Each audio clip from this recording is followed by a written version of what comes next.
Majority Report with Sam Seder. The destiny of America is always safer in the hands of the people than in the conference rooms of any elite. Sam Seder. They are unanimous in their hate for me, and I welcome their hatred. We must guard against the acquisition of unwarranted influence, whether sought or unsought, by the military-industrial complex. The Majority Report with Sam Seder.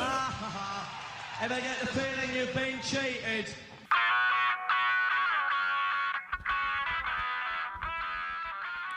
It is Tuesday, June 9th, 2026. My name is Sam Seder. This is the five-time award-winning Majority Report. We are broadcasting live steps from the industrially ravaged Gowanus Canal in the heartland of America. Downtown Brooklyn, USA. On the program today, executive editor of the American Prospect, co-host of the Organized Money podcast, in studio, David Dayen will be joining us. Then later, probably in the fun half, but maybe, I don't know. We'll see how we're going to organize that. Josh Orton, president of Demand Justice, former senior advisor to Bernie Sanders, and Majority Report producer emeritus will be joining us to talk about the courts.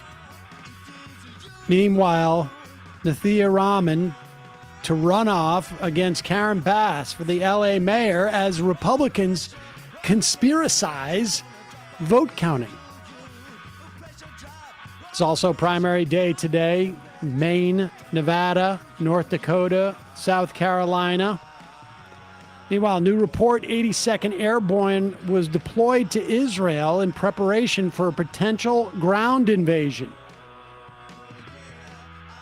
Donald Trump nominates his former defense attorney, Todd Blanche, to be attorney general or his future defense attorney.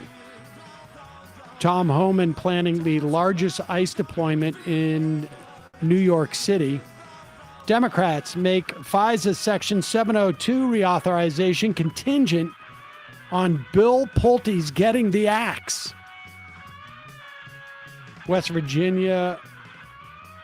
Trump regime quietly quashed investigation into West Virginia's Jim Justice's coal empire. Meanwhile, they have launched the largest effort ever to denaturalize U.S. citizens accused of a crime. Jim Justice will not be denaturalized. Pentagon folds will recognize Mormonism as a qualified religion in the military. Report majority of new water-sucking AI data centers are to be built on drought-hit land.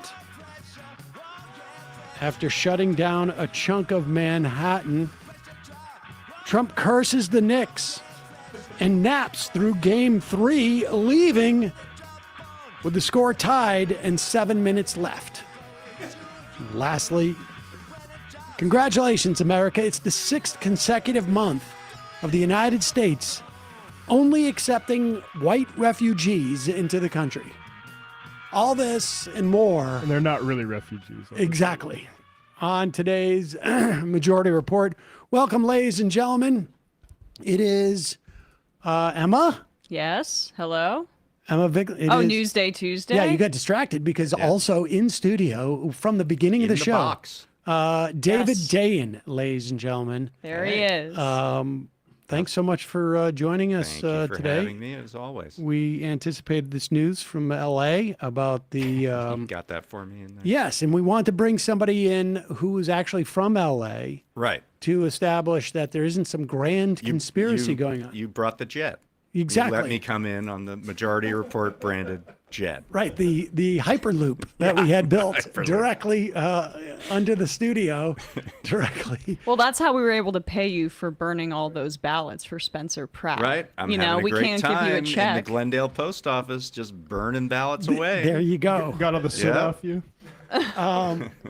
This is, let's just start with, this is the way that elections go in California. Yeah. Right? I mean, Why is that? Because there's so many people?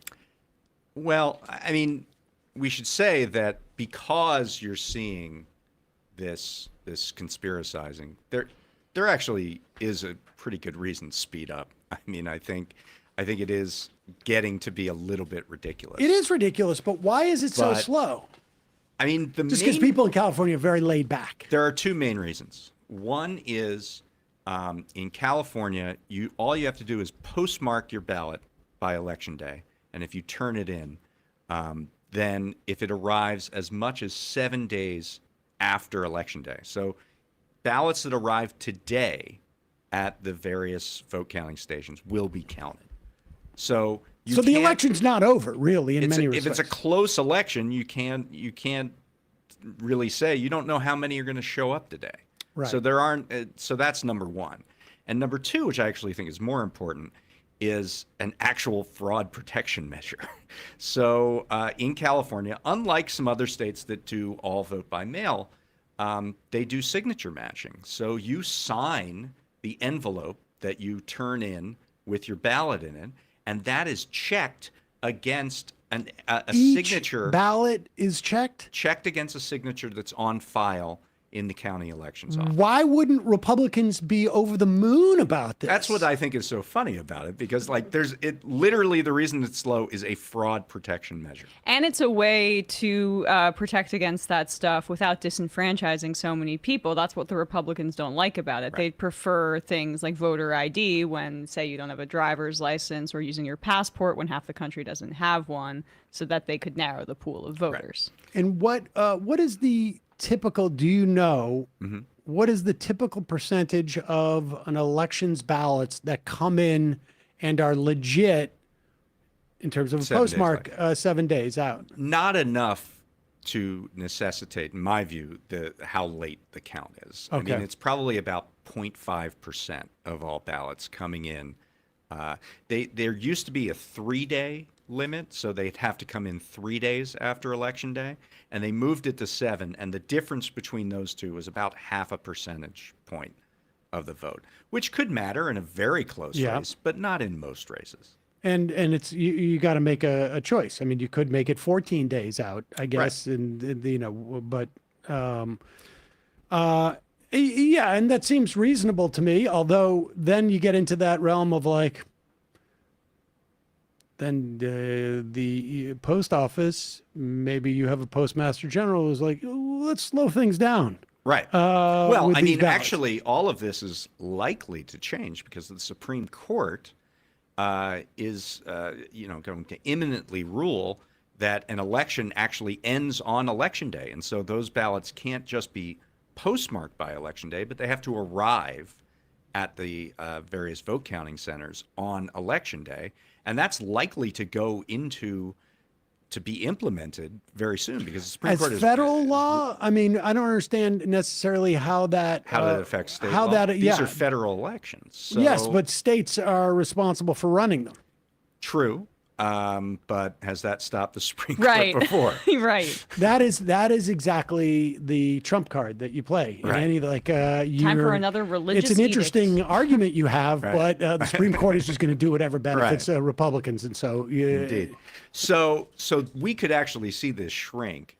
There would still be the signature matching issue, and I think that is actually a legitimate protection measure against, when you have an all-mail election. We don't. I mean, obviously it's the biggest state and everybody gets a ballot, so there do need to be some standards in place for that. And so, but it probably could be quicker because it's facilitating, I think, these questions, yes, which don't really need to be there. I mean, we could talk about the actual issue that they're saying, which election they're saying. Yeah, well, let's talk about that. I mean, here is Jacob Sobroff from MS Now, just taking us through what is, I guess, so-called LA Ballot Processing Center, which of course we know is really just some type of like fake vote mill, right? On the Warner Brothers studios. Yeah, this is right. This is where it's the same place where the moon landing. Exactly. The actually same studio. Beat me to it.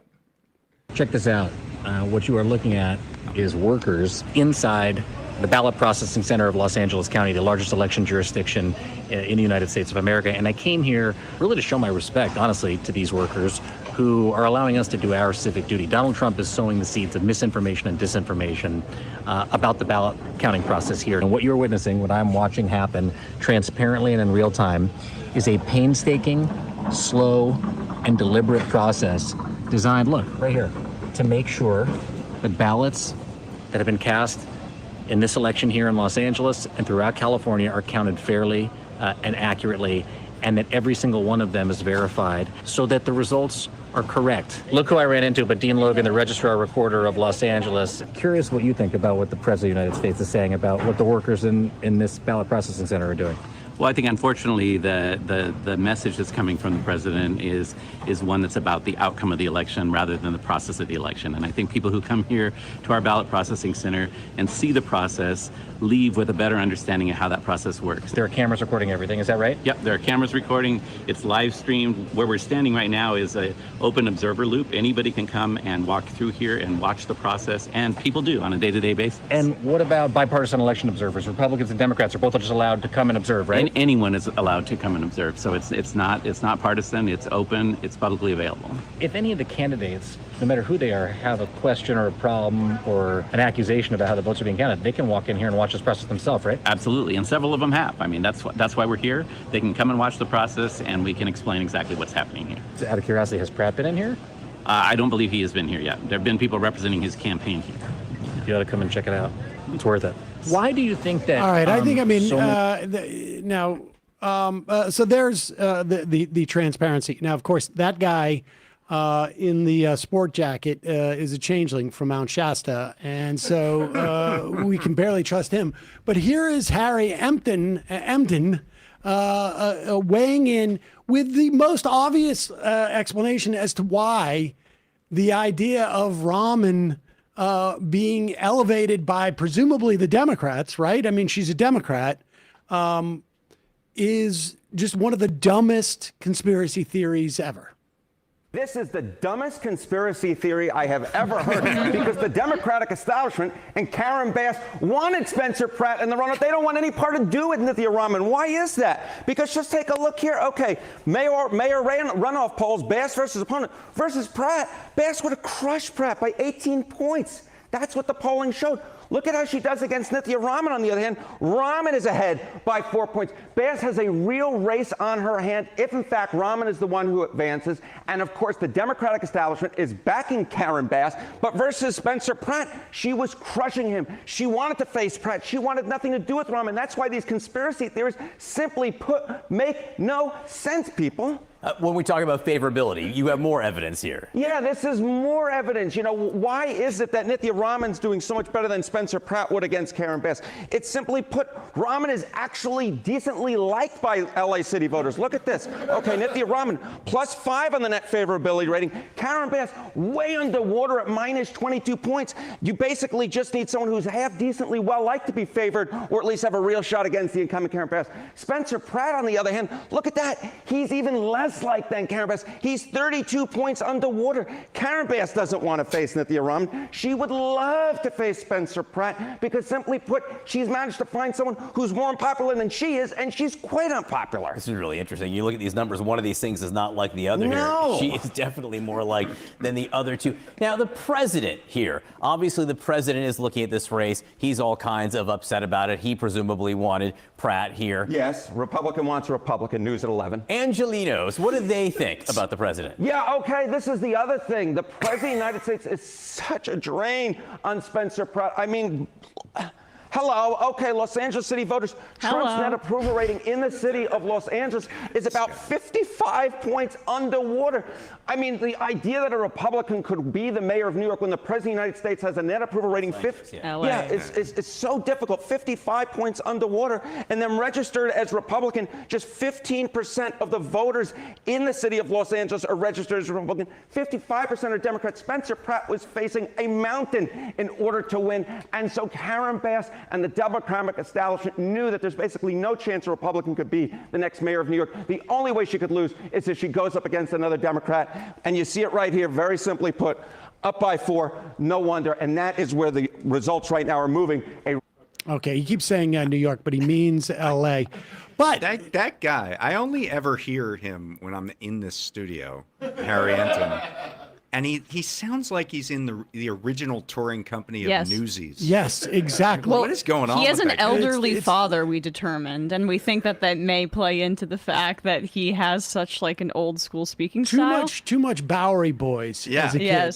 He watched. But like we saw what happened with Trump at the Knicks game last night. He's accidentally saying New York when he means L.A. Like, yeah, Republicans are not liked in big cities, and anybody could have foreseen this. But the national media was focused on the fact that Pratt is this rabble rouser, that he was getting a lot of attention, another former reality TV star. But let's be pretty clear here. That was 100% an online phenomenon. Right. I live in Los Angeles. There is no indication that there was any groundswell But wait a of second. support for censorship. Yes, in the city where he was. Are you suggesting that there's nothing sort of nefarious or weird going on? Because the Speaker of the House, the arguably the second or third most powerful Republican in the country, had this to say. I'm not saying it's rigged. I'm saying it stinks to high heaven, and everybody knows that. Let's remove the appearance of impropriety. Let's have what a concept. Let's have votes on an election the day of the election. That's what many states are able to do. I think California is playing around with us. But what evidence is there to prove that there was rigged? Look, some of these efforts are so diabolical and so far upstream it is impossible to prove. But I think everybody knows instinctively something is wrong here. State. And that's a concern. We need people to believe in the integrity of our election system. Instinctively. I mean, the fascinating thing is we go through this with Pennsylvania as well. It seems to me like the vote counting is always late in Pennsylvania as well. Because they don't allow and people it's to count Republicans before the election. who would not allow the counting of ballots before, if I remember correctly from a legislation in the past. If you have a political party that apparently these days is in large part based on denying the veracity of the electoral process, then you're going to engage in measures that facilitate denying the veracity of the electoral process. The worst thing that could ever happen to Mike Johnson is that California comes in with their results on the day of the election. Right.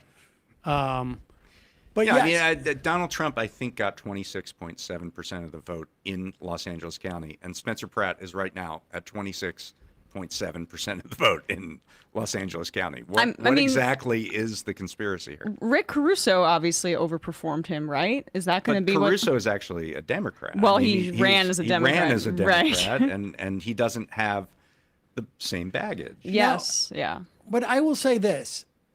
Most of the things I read, occasionally I'll read the American Prospect, but I read the Free Press on a daily basis. Sure. I think everybody knows this is where I get all of my news from. And I've been reading the Free Press, and I was convinced that Spencer Pratt was going to win. Here is just a sampling of the headlines for the past couple of days from the Free Press. Yeah. Revenge of the California Republicans. Now, Heidi Montag is already LA's first lady. Is that Spencer Pratt's wife? Yes, of course. Yes. Heidi Montag is famously his wife. I had no idea. Look up her surgery. Revenge of the California Republicans. Oh, here's Michael Schellenberger is unpacking the California election results. Yeah, noted California political expert. Yes, I can only imagine what he unpacked for us. Inside Spencer Pratt's viral video machine. They're talking about this guy. Well, yeah. They're talking about this guy like he was Mamdani. That's not the craziest thing. The craziest one that I saw is not in the Free Press. It was in Politico. And it actually claimed that the biggest threat to J.D. Vance is Spencer Pratt. Go find that. This was like 3 days before the election. Okay, I gotta say. There it is. Spencer Pratt, I guess this doesn't, this might be less crazy than, well, I don't know. I mean, Spencer Pratt is on TV as a reality TV villain. I was going to say there's already precedent for somebody taking power with that happening. But I don't know. I think this is going to flame out a bit. Do you think that Spencer Pratt purposefully only got 27% of the vote to keep him from the runoff so that he could challenge J.D. Vance for the presidency? Wheels within wheels. I'm just curious. He just forgot to rinse his crystals. So he lost the election. But there was the Caitlin Flanagan, Pratt Daddy's revenge. There's a lot of revenge. What was the revenge about? Spencer. I mean, I think a lot of voters in LA did pretty much exactly what I did and said there are 3 people who are viable for this election, and Spencer Pratt is the one I don't want to see being mayor. And I'm not even going to think very far beyond that, and I'm just going to vote for Nithya because Bass was going to make the runoff. Like, it was pretty clear Bass would make the runoff. So we're going to vote for Nithya so that Pratt doesn't make the runoff. And I talked to many people who said exactly that, that thought process, which took about 30 seconds. And ultimately that's end up. But this is so Who frustrating. do you think wins that? I think Nithya has a good shot. I think Bass is kind of damaged goods. You obviously see the approval ratings that we saw there. I think most of that is kind of fair. I think that though homelessness has actually been down in the time that Bass has been mayor, the Palisades fire and the response to it has kind of been emblematic of her mayoralty. And I think voters are definitely looking for something new. The one problem is, of course, that the LA mayor's seat is very, it's not very powerful. There's the city council has much more power to shape events in the city than the mayor does, but the mayor gets blamed for everything that doesn't happen. So it's kind of a no-win situation, and Bass is caught up in it right now. It's just crazy to me that you guys have this jungle primary system with no ranked choice voting. It makes no sense. You're talking to the number one there you go. opponent of this system. What? Perhaps that's in my brain. 100%. Yeah. I mean, but we should say the LA race is a little bit different than the state races because the LA race is officially nonpartisan. That's why it's a top 2. Because it's officially a nonpartisan race. And that's also true of the city council races. But when you get to the state level, yes, in 2010, we made this insane decision that now has to be dismantled at the ballot because we made the decision at the ballot. To go with this top 2, which what was the story behind that? I mean, 2010, the politics were a little bit different at that time. That was like just after Gray had been the backstory was that Arnold Schwarzenegger wanted this legacy, and he wanted a guy named Abel Maldonado to be his successor. He was a Republican, but there was no way he could get elected in a Republican primary because he was a moderate Republican. And there was a budget fight, and Abel Maldonado said, I'm not voting for the budget unless you change the primary system, thereby making it easier for me to get elected governor. And there was an impasse, and that's exactly what they did. They put on the legislature, put on the ballot this change to the voting system. Democratic Party opposed it. Republican Party opposed it, but it passed with the on the strength of the voters. And Schwarzenegger put a lot of money into it. And Abel Maldonado never ended up running for governor. He ended up he was the lieutenant governor at the time, but he ended up losing. Never even got to a general election with for governor, but he is essentially the man responsible, and ultimately it was Schwarzenegger. Great. Well, there he has his legacy. In a moment, we're going to get into some of the stuff with the what's going on with the worm that is going to, or not. We've decided not worm. It's really a fly. That is very well could seriously undermine our food supply and more with David Dayen. First, a couple of words from our sponsors. This stuff I love. And I should say, my son has started to do a little rock climbing, actually quite a bit. And the other day, I said, I will actually try it with you, which was a huge mistake in terms of what it did to my body. However, I was wearing my everywhere pant from Cozy Earth, and which is a smart looking pant. We went to actually go see a movie. Saw Obsession. It's not important. And probably not appropriate for me to have taken my child there. And then from the movie, we went rock climbing. I didn't have to change because these pants are not only sort of like fancy enough to walk around for someone like myself who, takes what he wears seriously, but also they are flexible. They are stretchy. They look great and they feel great. I also got an everyday polo. I love all my Cozy Earth stuff. I mean, all of my bedding now is Cozy Earth. I've got the Cozy Earth slippers. It's almost starting to get a little bit weird. But Cozy Earth, all of their products are made from or have viscose in them, which are made from bamboo. And they don't pill. They're soft as heck and temperature regulating. Cozy Earth stands behind everything they make. 100-night sleep trial on the sheets, a lifetime warranty on the clothing, hassle-free returns if anything isn't right. Summer should feel easy for everyone in the house. Cozy Earth's bamboo sheet set, everywhere pant, and everyday polo. I wore that to a graduation, actually, underneath a sport coat. Are designed to keep him cool, comfortable. Just him, I guess. Oh, this is for Dad. And actually relaxed all summer long. Dad lives here. Head to CozyEarth.com. Use our code Majority Report for an exclusive 20% off. That code Majority Report for an exclusive 20% off.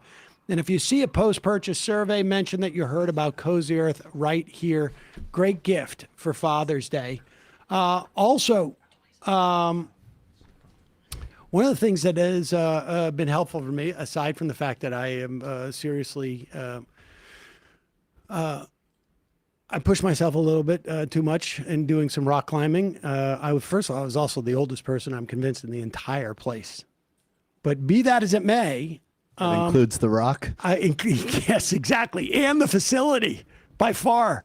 One of the things that has changed in my life is, I'm notoriously have trouble sleeping. But one of the problems I used to have when I wake up in the morning is I was sore from sleeping. And I know that sounds sort of sad, but that was the case. And about, a couple of months ago, I got a new mattress. I got the original King from Lisa, and it has made a dramatic difference in how I feel in the morning, at least from like a physical standpoint. I'm still maybe sometimes a little grumpy. Cat wakes me up, but that's not the mattress's fault. But the fact that I don't feel sore is huge for me. Lisa has a lineup of beautifully crafted mattresses tailored to how you sleep. Each mattress is designed with a specific sleep position and feel preference in mind. So for the original, I'm a side sleeper because I'm trying to stop snoring, which is also working, incidentally. I got a lot of things going on for me right now.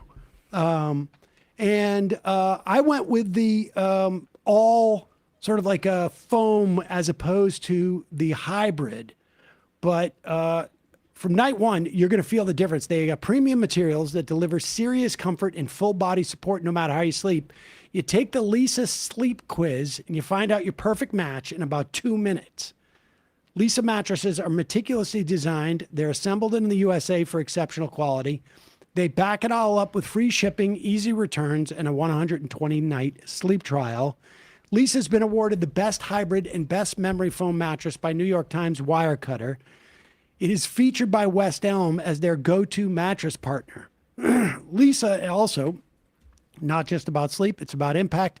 They work with local nonprofits across the U.S. to donate thousands of mattresses each year to families in need, with over 43,000 mattresses donated to date. Plus, Lisa is committed to eco-friendly materials and sustainable manufacturing practices. They partner with organizations like Clean Hub and Green Worms to help remove harmful plastic waste from the environment. Go to Leesa, LEESA.com for the early access July 4th sale, 25% off, plus get an extra $50 off with the promo code MAJORITY. That's exclusive for Majority Report listeners. That's LEESA.com, promo code MAJORITY for 25% off, plus an extra $50 off. Support our show. Let them know that we sent you after checkout. Leesa.com, promo code MAJORITY. We'll put the links in the podcast and YouTube descriptions and at majority.fm. Back to David Dayen, who is in studio with Emma Vigeland and I. Always a pleasure. Thank you.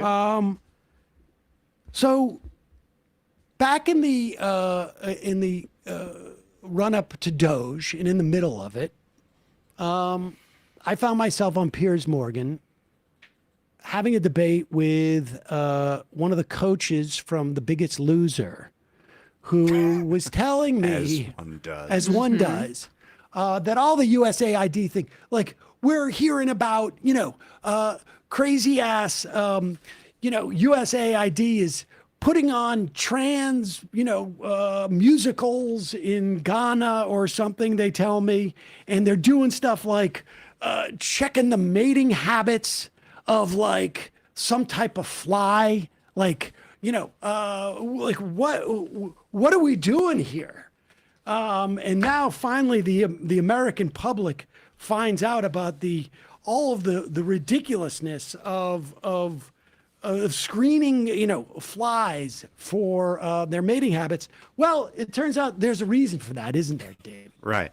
I mean, this whole debate reminds me of John McCain would come out and go on the floor of the Senate, and he'd come up with some funny sounding names of federal programs and then chuckle with his buddies like, isn't this ridiculous that we spend all this money on, shrimps in the desert or as you say, the mating habits of flies. But it turns out there's this incredible program that has kept the U.S. food supply safe for 60 years. And it does indeed involve the mating habits of flies, a particular fly known as the New World screwworm. Huh. Yes. So these flies are incredibly invasive. When they drop their eggs, they usually bury them into the tissue of livestock or even humans. It's not very painful or harmful in humans, but when it goes into livestock like cows, they literally screw down the larvae of these eggs, screw down into the animal and eat the flesh of the animal. And if untreated, it kills the animal. And if you have an outbreak of these, where they're in an entire herd, it can become extremely invasive and a huge problem.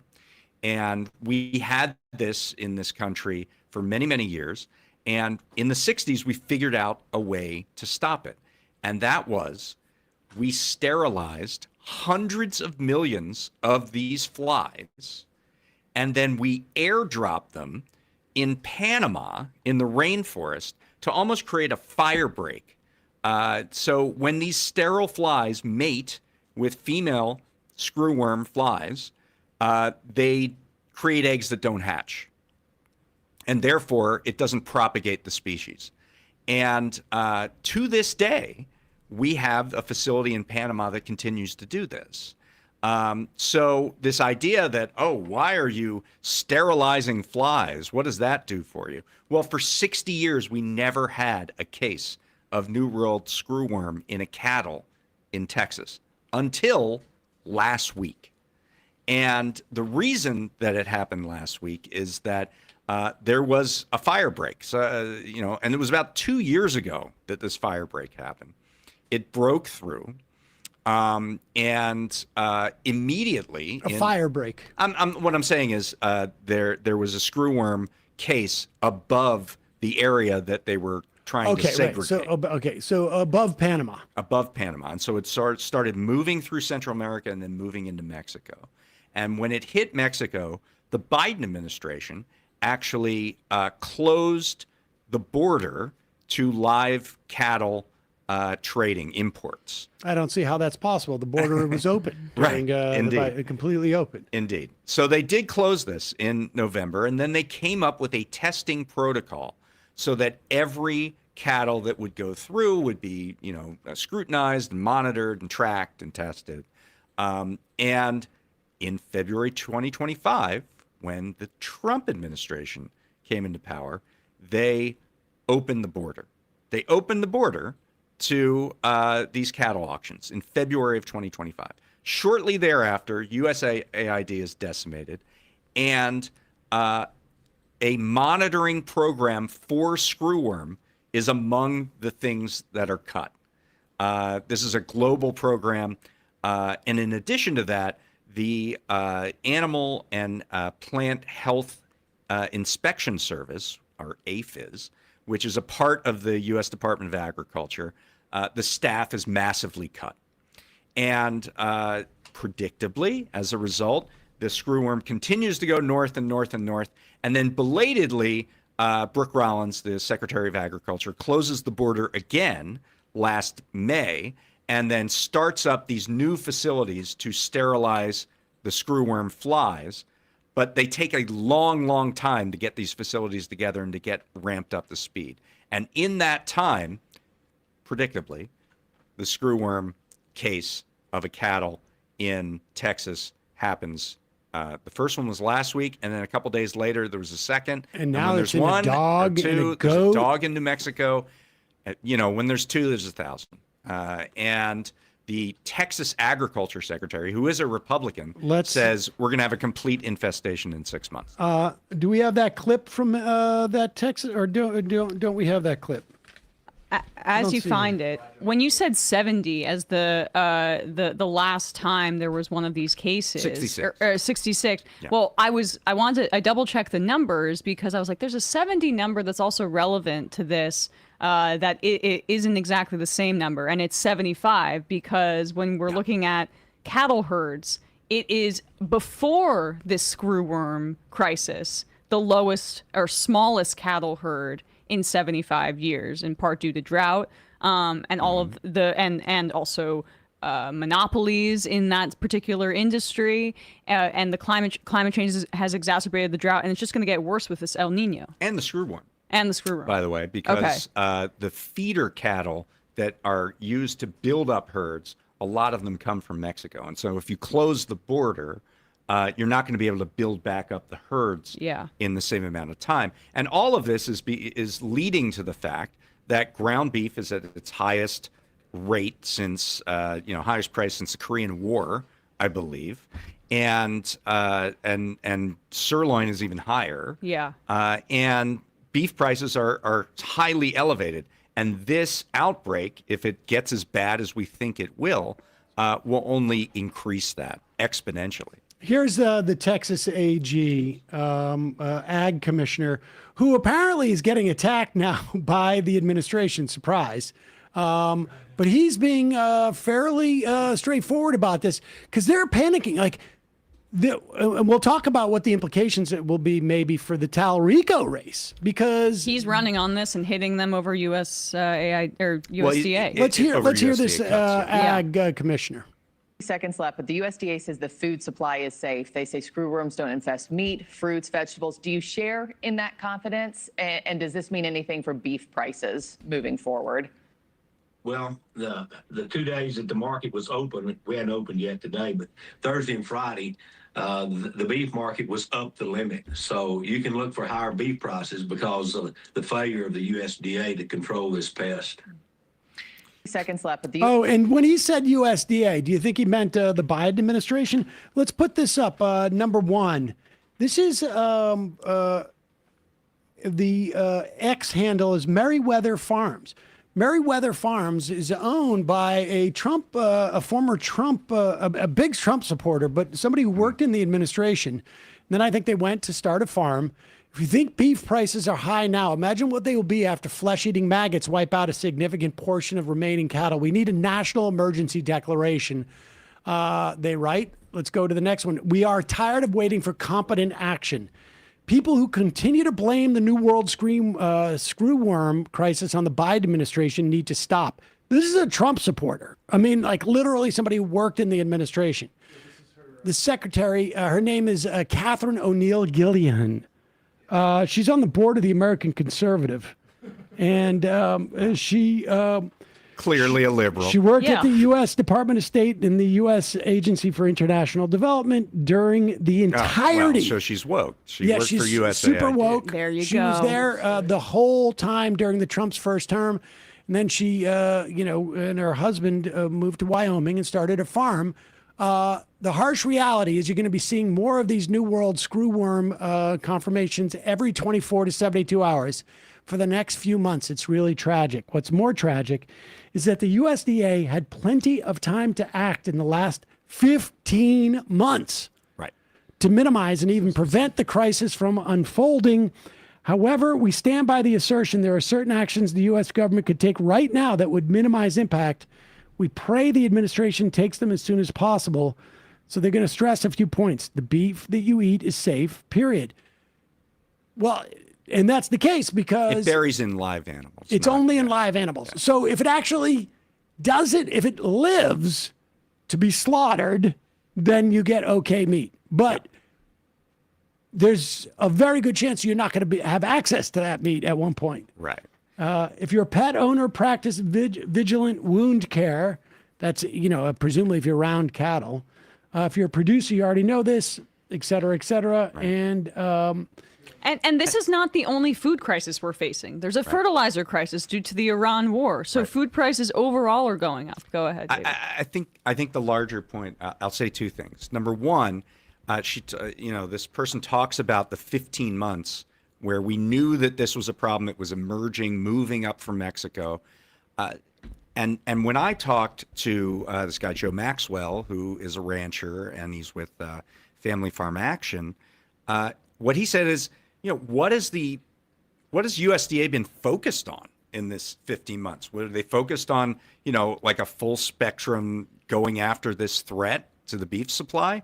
No, they were dismantling USDA. They were shutting buildings in D.C. They were closing programs, engaging in many staff cuts. And what he says is that it's not that the outbreak wouldn't have happened necessarily in this 15-month period, but it's, the purpose of You'd USDA. be 15 months ahead of where we are now. They'd be ahead. They'd be monitoring. They'd be tracking. They'd be knowing. And you actually need manpower to do all this. You need boots on the ground to know, okay, if there's one here and we find another case over here, then, we know the migration pattern. We know where these flies are headed, and we can head it off, and we can quarantine, and we can do these kinds of things. This is the problem, is that you just have a lack of focus at the top. So that's number one. Number two, to your point, this is just an indication that the supply chain has gotten more and more dangerous over the last several years. We are now in the midst of the third major supply chain disruption in the last 6 years. The first was COVID. The second was the Ukraine war. The third is the war Iran in war. Iran. Yeah. And this is just some other thing that goes into the mix. And you can see, natural disasters as part of this as well when they get really bad. There are just simply more dangers to a long intermediated supply chain that we didn't have before. And I think that it's all the more reason, if we didn't already figure out this lesson, that we have to do something about better resiliency in terms of our industrial production. And the Biden administration understood that with the CHIPS Act, right? I mean, go ahead. The CHIPS Act was a good example of that. And also... but it's across the board, right? Across the board. And monopoly plays into this, too, when you talk about the beef processing plants in this instance. But also, when you are reliant... When all your eggs are in one basket, I mean, just to keep this in the ag world, you've got a problem. But I will say there's also a lot... there's a lot that's instructive in this, both, aside from the material implications that we're going to feel in the short term, One is that much of government is like an insurance policy. Right. Like, you know, the return on investment that you get from studying the mating habits of a fly are seemingly frivolous until they're not. I can monetize that for you, because we had a report put out by the Animal and Plant Health Inspection Service. It was put out last year. There was, you know, it took some time. We eradicated screwworm in the U.S. in 1966, but it took some time to get it out of Mexico, and there were still, you know, measures that were taken in the U.S. They looked at how much money was spent in 1976, which was 10 years after the eradication, but while it was still going on in Mexico. And if you make that equivalent to today's dollars, $732 million for livestock producers and another $1.8 billion to the broader economy. And that's with no screwworm flies in the United States. So imagine what a major infestation is going to cost to get rid of it, to the cost of the lost commerce that you're going to have, the cost to inflation for, you know, higher prices for beef.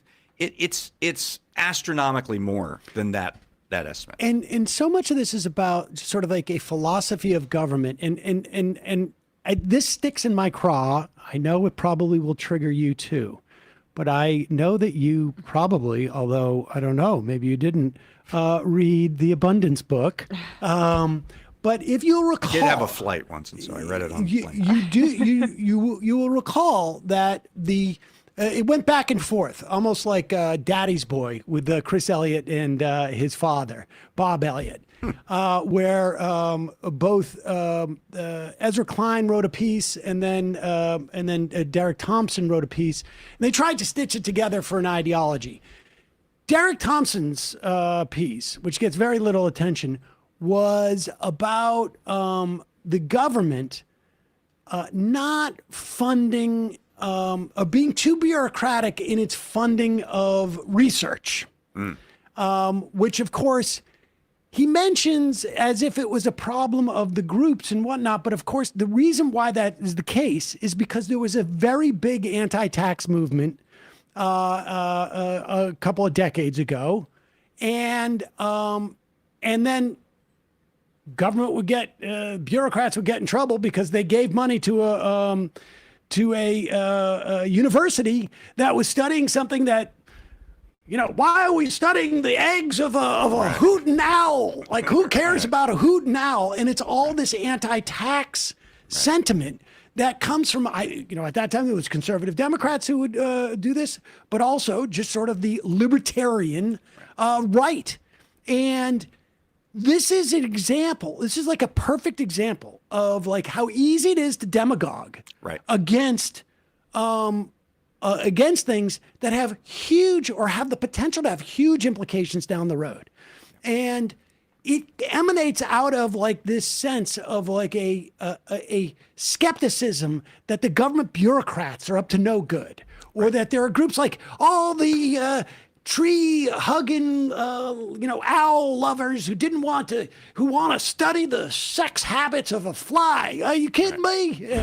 And then here we are. And then someone that sounds just like that is the ag commissioner of Texas. Exactly. Who's saying, like, we're fucked. Yeah, exactly. And so this is a huge lesson, I feel like, in what the importance of government and why Doge and the sort of like subsequent or really contemporaneous Russell Vote's destruction of our government is so it's so problematic. And like the fact that they could have started 15 months ago, I feel like there's an analogy with everything that's happening in our government, whether it's like, we spoke to Jonathan Cohn the other day about the new pancreatic cancer treatments that are getting all sorts of attention. But in 5 or 10 years, we're going to have an absence of those type of discoveries because of all the research pipelines being shut down now. It's going to be a gap. Yeah. I mean, this is a big problem going forward that I'm really concerned about. I know you guys at the Prospect, are probably already working on your day one agenda. But this is like, let's just briefly talk about it. I know we're getting ahead of ourselves on some level, but this is when we think about 2028, because I think the midterm Democrats are going to take at least one of the houses. It seems quite obvious at this point. I mean, I don't want to go too far out on a limb, but and Emma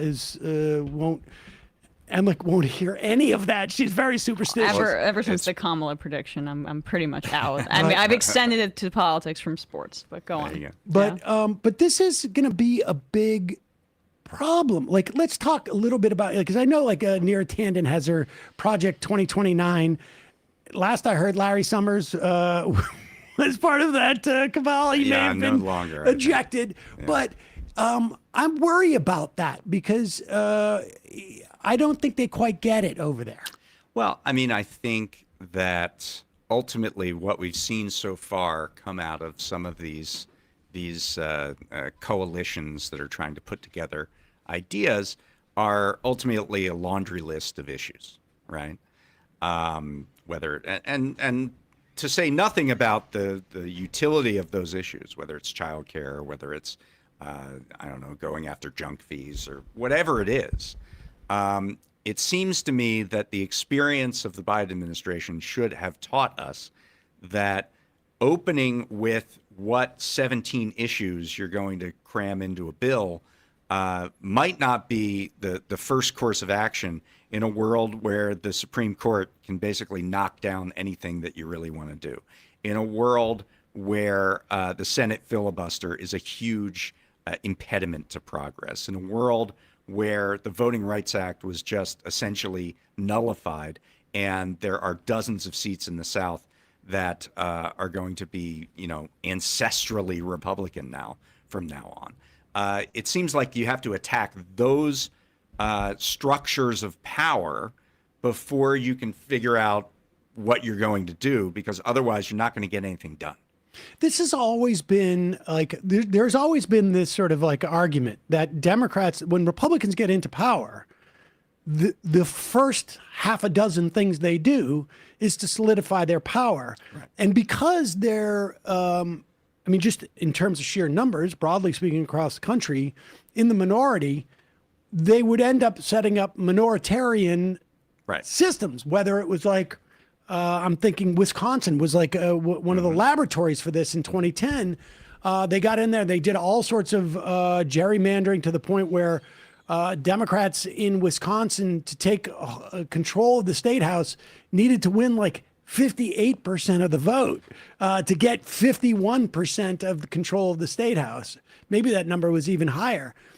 So they were doing this. Democrats never do this. I mean, if you look at Project 2025 and what it actually was, it was a document to entrench and sustain power within the executive branch. So just this week, we saw the president issue an executive order on something called Schedule F. Now, what is Schedule F?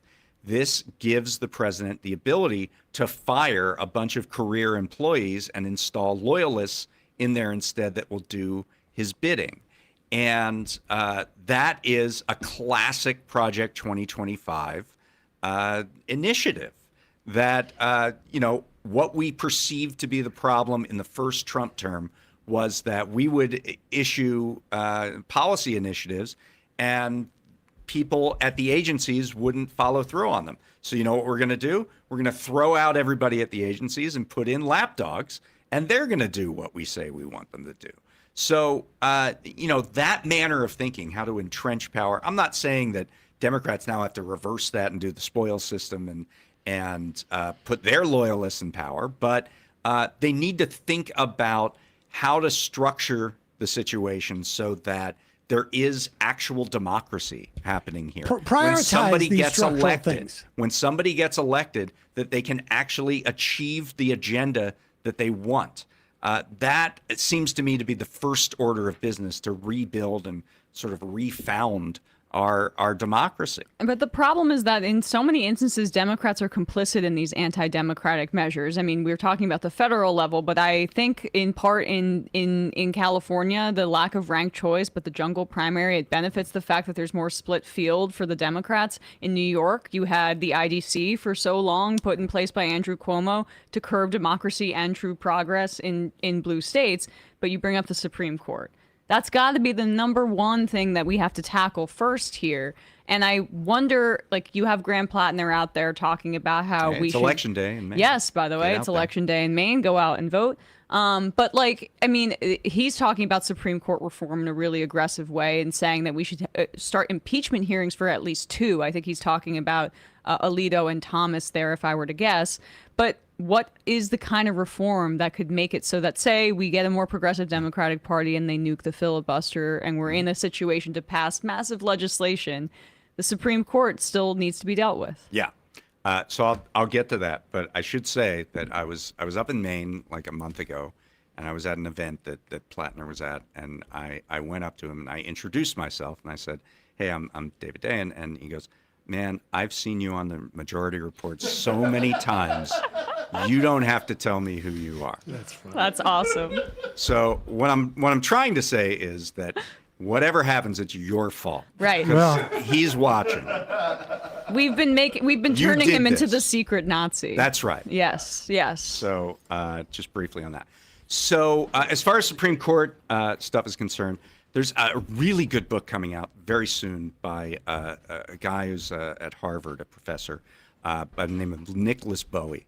And he just went into the, I think it was Senate Judiciary Committee, might have been House Judiciary Committee, and gave some of his views on this. And he has a really interesting, very expansive way of thinking about court reform that is not only limited to term limits or expanding the court. Those are not the only things you can do. And one of, I think, the most interesting things you can do is at the congressional level, law by law, engage in something called jurisdiction stripping. Right. And what that means is that you can literally write into any law you pass, the only court that can review this legislation is, the D.C. Circuit, and the Supreme Court has no jurisdiction over this. And that sounds like, how are they going to come up with that? And isn't that? And going how to is be the Supreme overturned? Court not going to say, How will the this Supreme is Court not react to this? unconstitutional? Right. Well, that was in the Inflation Reduction Act for a portion of it. That was in the American Rescue Plan for a portion of it. It is directly in the Constitution that the Congress can limit or put various regulations on the court's jurisdiction. And I think I think we should work on everything else, whether it's expansion or those kinds of things. But you can do this on a law by law basis, and set boundaries and guardrails and contours for what the court can oversee. And the second part of that is that when the court rules as a statutory interpretation, not something that's in the Constitution itself, but they say this law, this is how we read this law, and we decide this way, Congress can come back and say, you read that wrong. This is the real interpretation of that. And therefore, whatever you threw out, we're bringing back. And we can reinterpret these statutes. We actually did a piece on that, I think 7 years ago or something like that, on statutory interpretations. And there are dozens of them. The bills are ready to go in every facet of jurisprudence. So that's another example. And Bowie has a lot more. Now, it sounds like it's a good sign that Bowie was invited to have that talk on the Hill, right? I mean, because, we're theoretically, I don't know. I mean, it's conceivable you could start passing these laws in a year. If the Senate and the House, if the Democrats get the Senate and the House. Now, maybe Donald Trump keeps vetoing and vetoing and vetoing. But you set up your agenda that way. But you set up the agenda that way. I mean, Josh is going to be here, I guess, in a second, and Demand Justice is among the many groups that I think are taking a very hard look at court reform, and they recognize that it has to be, primary in the agenda. And to the extent that's rubbing off on Congress, that's a good thing. Do you think that there is an understanding, and where are the fault lines if that's not? Because I feel like it's too easy to say that it's just an age generational thing. But I do believe that there is a generational quality, and maybe it's more like when people entered into politics or whatnot, largely younger people that understand the partisanship in the way that like a Chuck Schumer doesn't, or a Joe Biden didn't, or a Barack Obama, frankly, I didn't either, and therefore appreciate the necessity for setting up the sort of like superstructure, if you would, to achieve other policy objectives. Like what you're talking about is not a policy. It is a mechanism to make sure that if you have policies, they can be implemented. Right. And I think it fits with where the public is at right now, both as a general matter and as how they see Democrats. So like the biggest, if you ask people in the country what is your impression of the Democratic Party, they'd say weak, right? That's like the number one 100% name, that's the number thing, one word that comes forward. Of course. So, if you constantly are promising policies and then saying, well, we can't do it because of the parliamentarian, or we can't do it because of the filibuster, or we can't do it because the Supreme Court said no, that's pretty weak, right? That's what that looks like. That's how that manifests. And so thinking structurally about how you're going to get this agenda forward is, I think it speaks to a lot of the concerns that Americans have with the Democratic Party right now. This is almost like your version of abundance, right? Increasing state power, except for instead of doing it by deregulating everything, disempowering the so-called groups who are out there, getting in our way. The groups being the Supreme Court, the U.S. attorneys, yes, as opposed to like Greenpeace or something. But this is what the biggest fight, and I guess it's really just a question of, are we going to see politicians run on this, or is this going to be like just something that you'll ask them when you interview them, and it'll be deep into the piece, because it's not necessarily something that I think your average voter is thinking about. Yeah. I mean, I think the age-old argument is that you can't run on this stuff. That's what sort of Democratic operatives in the consultant class believe. You can't run on process. I'd say two things to that. Number one, if you can't run on process, then just do the process, because you can't run against it either. Right. So then just do the things that'll make your other promises actually act, because it's toxic to your brand to keep promising things that you can't deliver on. Do you know how many races were decided by Mitch McConnell's decision to get rid of the filibuster for nominees? Zero. Exactly. Absolutely zero. So if it's not important, then just go ahead and do it. Exactly. That's number one. But number two, I'm not actually certain that it's not important. And I think that the public can be educated on these things, that there's something blocking progress that we have the ability to impact. And certainly the Supreme Court has become a political topic. They are very unpopular. And I think you can run against the court. You may not have to say the specifics of it, but you can run against the court. Yes, and that's the thing I think that sort of elides the analysis of these elections, which become clearer and clearer to me, is that there's also like a subtext that exists in any type of election. We've talked about this, Em and I, and I'm sure in terms of the context of Gaza. Mm-hmm. It's not just the first order of we're enabling a genocide. Should we enable a genocide? What weapons should we cut back? How should we cut support? How should we influence this thing? It's also an acknowledgement of a certain reality that people have. Yeah. And if you are not acknowledging that reality, the subtext is like, you can't trust my judgment on anything. Right. And on some level, like if we're talking about fighting the Republicans, it almost doesn't matter what is in that bucket, whether it's like a Supreme Court reform or we're going to change the legislature. You say it, I mean, it's People very here simple. only It's like the- these guys are obstructing the progress, and we're going to make sure that they're not going to stand in our way. If we get a majority, we're going to push through our agenda.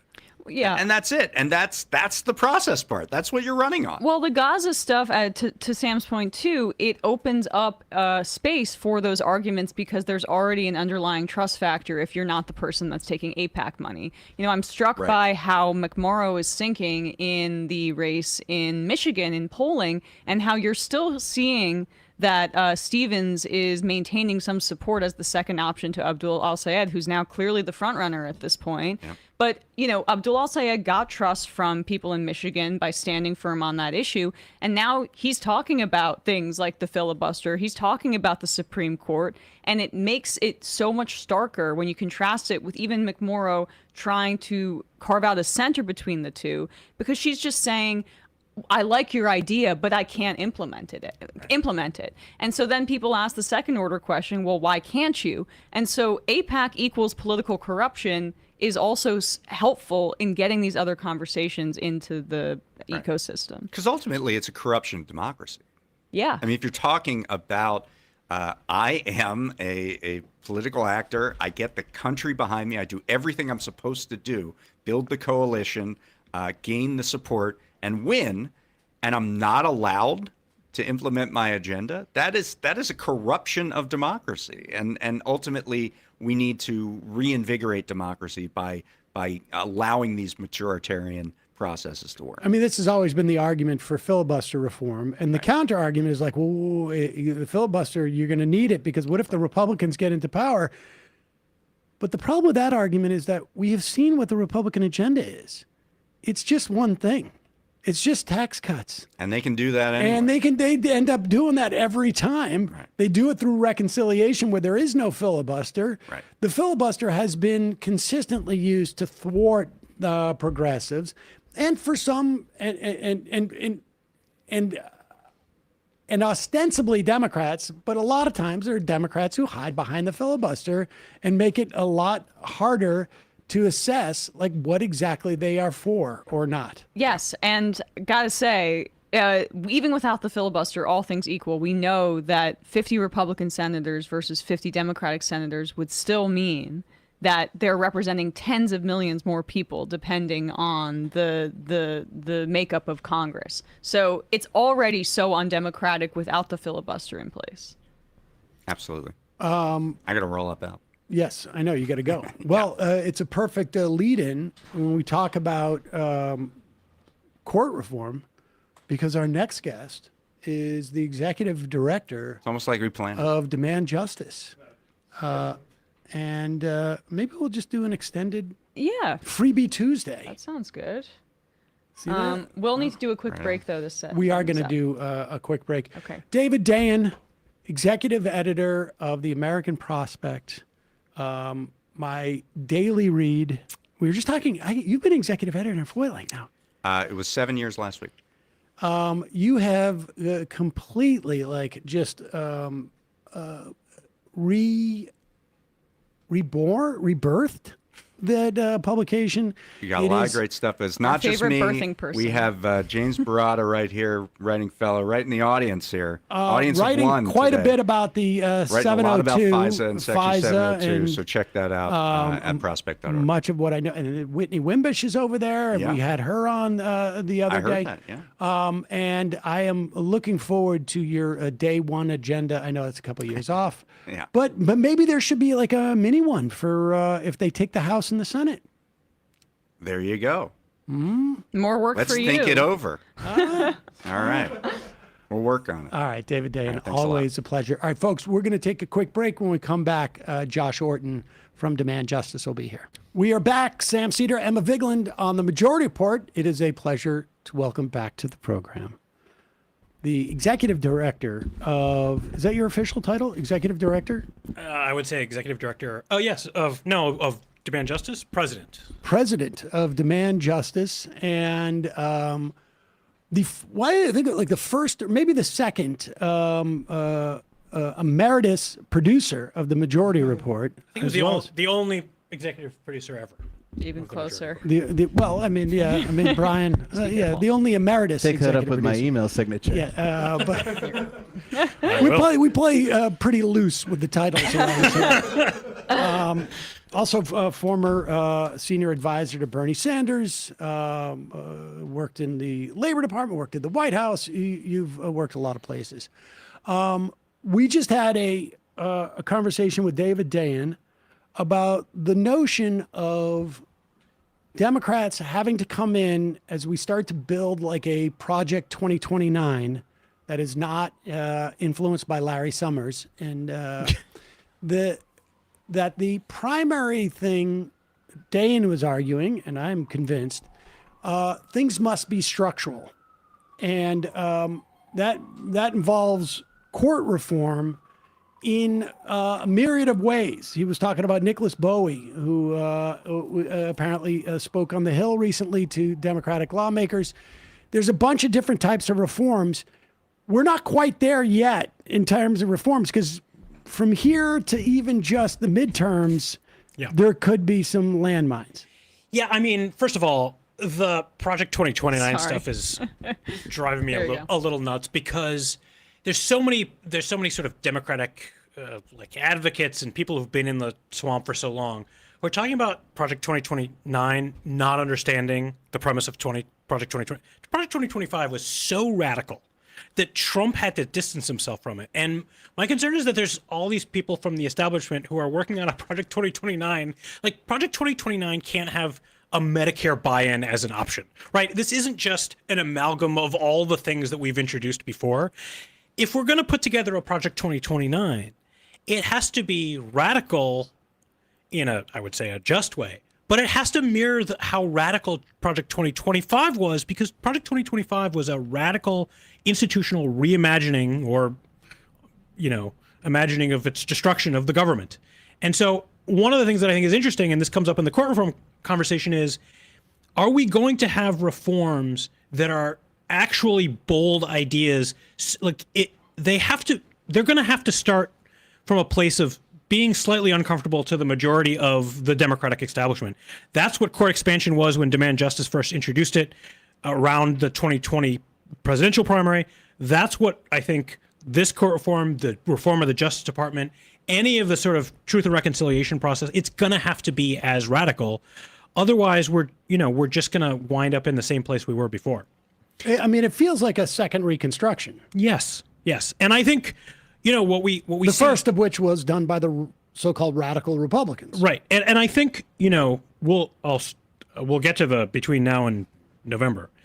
But it's interesting, because I think that the court reform conversation really sped up after the Calais decision in voting rights. It's interesting because everybody expected the Calais decision. I mean, Florida passed bad maps assuming the Supreme Court was going to rule the way it did on Calais. But I think the reaction to it and how it sparked the conversation about court reform was in part a reaction to how grotesque these state legislators behaved in the aftermath.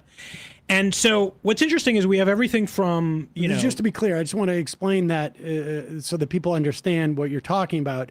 The Supreme Court rolled back essentially the Voting Rights Act to the remaining more provisions. Or less pre-Voting Rights Act. Yes, that's right. And under the with the justification that, like, racism is over, we don't need to police these states in the way that we did before, because they're not going to be racist in the way that they construct these maps. That's right. And literally within 24 hours, half of the, 3 or 4 of these states immediately were like, we got an opportunity to be racist. Let's do it. And they did it. They did it. And, I think people are, for a long time, I think the problem with this Roberts majority, and Alito wrote this decision that rolled back the remaining provisions of the Voting Rights Act, and he just lied through his teeth about it as he did it. He's like, oh, well, this doesn't actually change the Voting Rights Act. It just adjusts the test. It's like, okay, well, if there's a murder statute and you add a provision that the murderer has to say, I'm going to murder you, and 3 people have to witness it before it happens, you're not just tweaking the test, you're enabling the crime.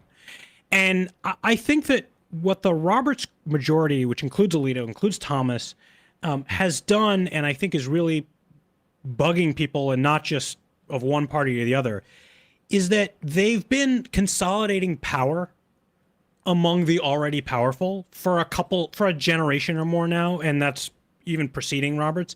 The presidency, right, consolidating power in the executive, and Trump himself consolidating power with the Republican Party, which we saw with the rollbacks of the voting rights case, and consolidating power among the billionaire class in Wall Street. And there are these sort of small number of elitists who are lying about how they constantly rule in favor of power against the less powerful. And it's one thing to they've tried to wrap it in this ideology of, originalism, and this is what the Constitution said, should be, which is obviously bullshit. But the fact that they've done this over and over again and then lied about it, it just shows not only have they been always ruling on the side of the powerful, but they have such a condescending view of everyone else, right? Like the Chief Justice of the Supreme Court, Roberts, gave an interview recently, and I'm paraphrasing, but he essentially said that the reason that people don't like the court or might disagree with the court or might not like, is because they don't understand what they do, right? It was this like drippingly condescending. And it's interesting. Em and I both, like, as soon as we heard that quote, are like, well, we're children of lawyers. We understand. Right. The complete condescending. And he was condescending about high priesthood. Yes, and also he said something about how it was, inaccurate to describe them as partisan. I believe in those same remarks, which is hilarious. And, Demand Justice, we've done polling, and the reality is it's not that people don't understand what they do. It's actually because people have paid quite close attention to what they do, and they're not happy with either what they've decided and who they've ruled for, or two, how they've conducted themselves as people. I mean, the fact that Roberts was saying, well, we're not partisan, we're not ideological, people are wrong about that. I think it was Thomas recently went on this like wild screed against progressivism, which is a political ideology. Right. It's like, you're not, do we have the old majority report drop of don't piss down my back and tell me it's raining? Don't right, piss down my back and tell me it's raining. Like, it's just, people are not buying it anymore. And so I think that the conversation about reform is super healthy. I'm a little nervous about people who are talking about term limits as a solution here, both because I don't think it will be a solution, but also if you think this Roberts court is corrupt and consolidates power, you can't also think that when a case questioning whether term limits are constitutional reaches the Roberts court, they're not going to uphold term limits. They're just not. And so, our position has always been expansion. It's constitutional, facially constitutional. It's been done before. And I think there's a way to talk about it that's affirmative and not partisan. I mean, if you can imagine a presidential candidate, let's say a Dem nominee, Ocasio-Cortez or Pritzker, whoever else, saying, this Supreme Court is in the pockets of the powerful. We have to do something about it. We're going to expand the court by 4, and I'm going to appoint 4 anti-corruption experts to sit on the Supreme Court and talk about it in a way that is about giving the government back to people. Like, I don't think that's going to it's going to code as radical, and I don't think it necessarily has to be, and it shouldn't be about process. I think there's a real path to this. Also, let's be clear, with all due respect to the American people, and I obviously the people on this, people listening to the show excluded, none of these motherfuckers know how many people are on the court. I'm sorry, none of them do. Right. None of them do. None of us here even have to go that far outside of our circle of friends to find people who are like 7, 8, 10. Like, nobody knows. And the fact of the matter is, in terms of like just expansion of the court, it's supposed to track the number of circuit courts we have, and we stopped at 9, and it's supposed to be at 13 right now, and that's just the way it is. It's arbitrary. We should expand the Congress. Sure. While we're at it, let's add some House members. Like, why do we still have the same representation? Why did we stop expanding the House in 1912 or whenever it was when we expanded up to that point? Yeah, the number of presidents is in the Constitution, right? The number of senators in the Constitution. There is nothing in the Constitution about how many Supreme Court justices there should be. There's just not. And so Congress can make that determination. It does not require a constitutional amendment. It is not really subject to constitutional challenges. I mean, in theory, one could bring one, but it would be it's laughable because the Constitution is silent and it's changed already. This to me is the only real path because I think for too long on the left, we've really thought about the court as this sort of sacrosanct institution, and present company excluded. But, we've sort of left this to elites, right? Well, we need fair justices. Courts should be neutral. There is no, I'm done with it. There's no such thing as a neutral Supreme Court justice. They all have ideologies. Let's just be transparent about it and decide which ideology we would like to have in a justice. Right. Yeah. I mean, it's also the whole Supreme Court conversation. The idea that Democrats think they can't run on this is insane to me because until Roe v. Wade was overturned, they were using that decision to fundraise and run all of these elections. And then it seemed to go away, this concern about the Supreme Court, once they couldn't use it for fundraising. Yeah. Yeah.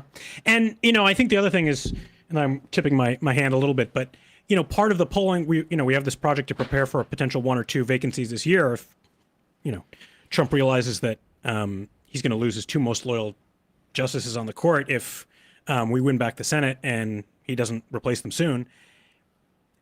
People actually have heard of a lot of this, not the names of the cases, but the things the Supreme Court has done, and they're really unpopular.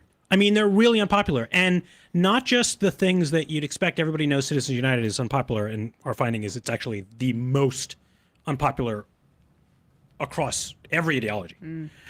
But even the gay conversion therapy case that allowed, this bullshit gay conversion talk therapy to happen. Mom,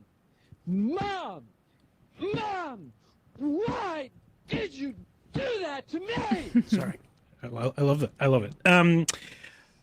Even that's unpopular, right? The taking away of labor rights is unpopular.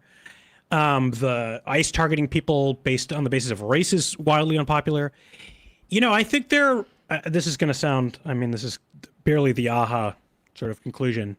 But, there is a universe where if we stand by the courage of our convictions and what we believe is right or not right, especially when it comes to what the Supreme Court does, it turns out that a lot of people agree with us. And it's, How much, as you go through the halls of the Senate, as it were, and try and convince senators of this idea, how much of it is they're nervous because they don't appreciate what you've just said? Mm-hmm. And how much of it is they're nervous because too much democracy does not necessarily, they're riding some line where it's like, let's not get carried away. So I think there's 2 things. I think there was a lot of that for a long time.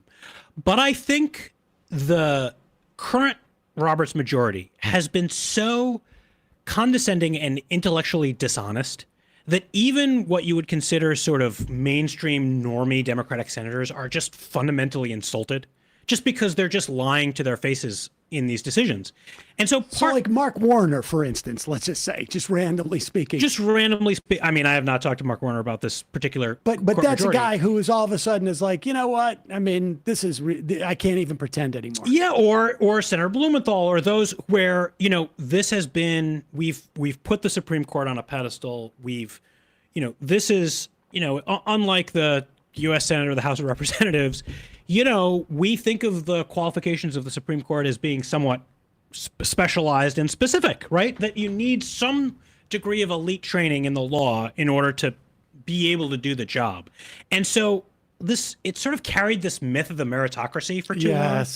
And I think what's happening now is that they're so blatant in how political they are and how beholden to power they are, that even the sort of normie senators are done with it. I think the larger sort of community problem is that the whole system of how we, decide who gets nominated to the lower courts, every senator has their own some form of a nominating commission.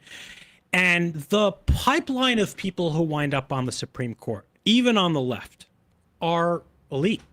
They are corporate law partners. And so everybody who is in the position to weigh in on this or have an opinion about reform on the sort of Democratic legal side, not everybody, but a lot of people, this is a club an exclusive club that they are a part of. Like, this is the membership card in their wallet that makes them feel professionally special. And if you're just basically, to steal a phrase from 20 years ago, if we're going to basically propose crashing the gates of the Supreme Court, those people feel like they have a lot to lose. Yes. Well, that class of Democratic lawyer also, I think, has a fundamental kind of resentment of the dirtiness of democracy, and they feel that they know better. So there's a resistance to having the American heathens weigh in on what the high priest should be dealing with behind closed doors. 100%, and I think that they have a sort of respect for power, and I think also for money. Yes. Right? For financial power, there's a deference there that obviously infects the policy making and everything else. It is as true too in our sort of Democratic elite legal circles. Now, I think that's starting to change, and I think it's got to be a generational thing. I think it's partially a generational thing. Is a step in the sense that, like, I thought that was a great pick by Biden. Totally. Yeah. Totally. And I think that her and Sotomayor are like the two legitimately good Supreme Court justices we've had in a very long time. But I think that one of the things that gave me sort of a lot of hope, even though it was kind of an absurd proposal, in the wake of the Supreme Court striking down the vestiges of the VRA. You remember there was a proposal because the Democrats passed new maps in Virginia to sort of win back a couple of these seats that the southern states were stealing. And the Virginia Supreme Court struck down the maps.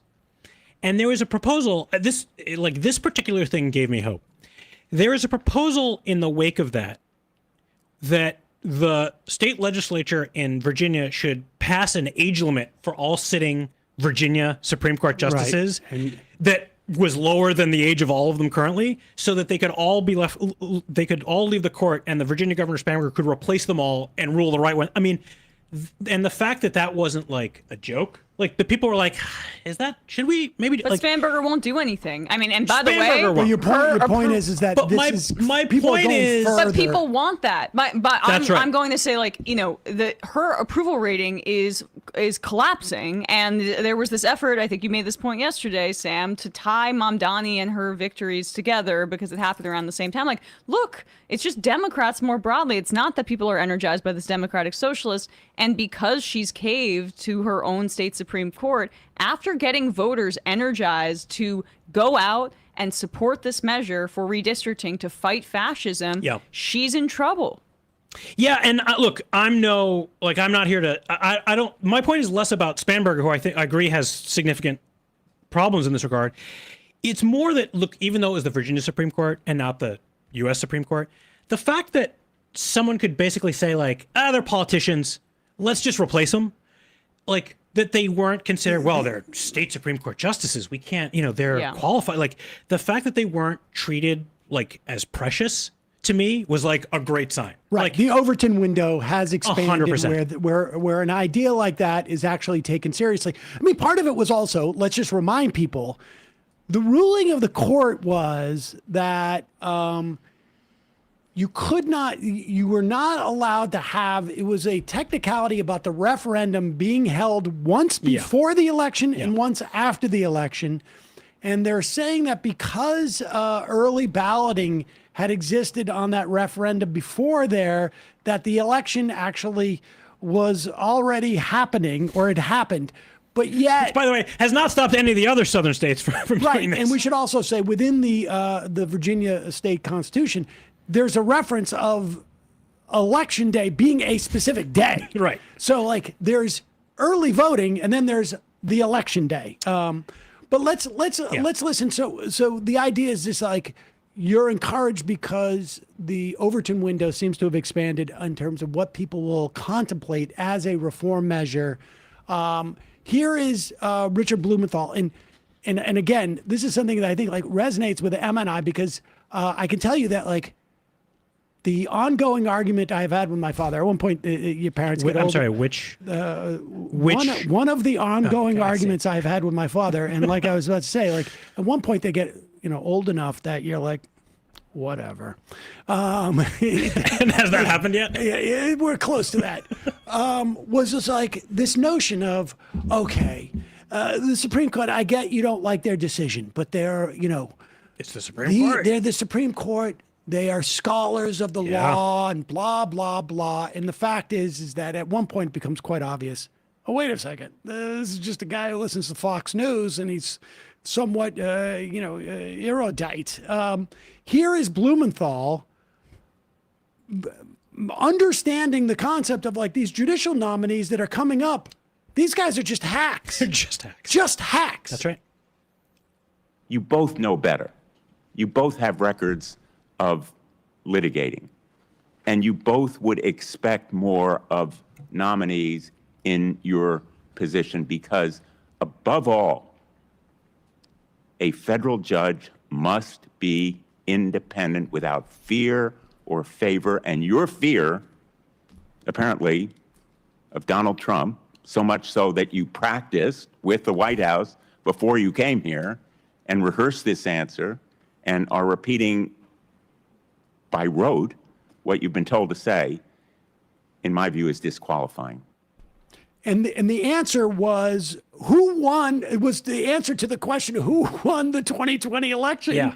And you have people who want to be judges who cannot say the words, Joe Biden won the election. Yeah, and we did a report on this last fall, and we looked at all their written answers, and then Senator Blumenthal very wisely decided to just start grilling them in person because he knew that they would dissemble.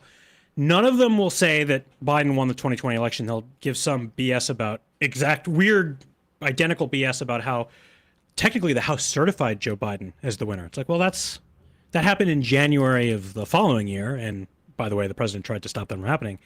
And so Blumenthal smartly saying, well, who won the popular vote? Like, who won the electoral college?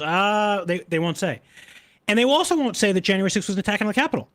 And, at one point Blumenthal said, have you seen the video of, we've all seen video of it's probably the most widely covered insurrection in world history. Have you seen the video? Did you see that? Yes. What did you say? Well, I'm paraphrasing. Well, there were instances of trespassing. There were instances of trespassing on January 6th. And one of them in writing, who's now, by the way, a sitting federal judge, one of them in writing, when asked, was the January 6th an insurrection, said, one of her answers was, well, I wasn't there. I don't know. Wasn't there. How does one adjudicate anything unless you are in person for the rest of the stuff that might come before them? This is a big deal. I think it's hard for people who are not lawyers necessarily to appreciate the level in which some of these people think that they're literally priests. And and a guy like Blumenthal, who was a prosecutor, who really strikes me, I have no personal knowledge of him, but strikes me as a guy who thinks that lawyers are sacrosanct.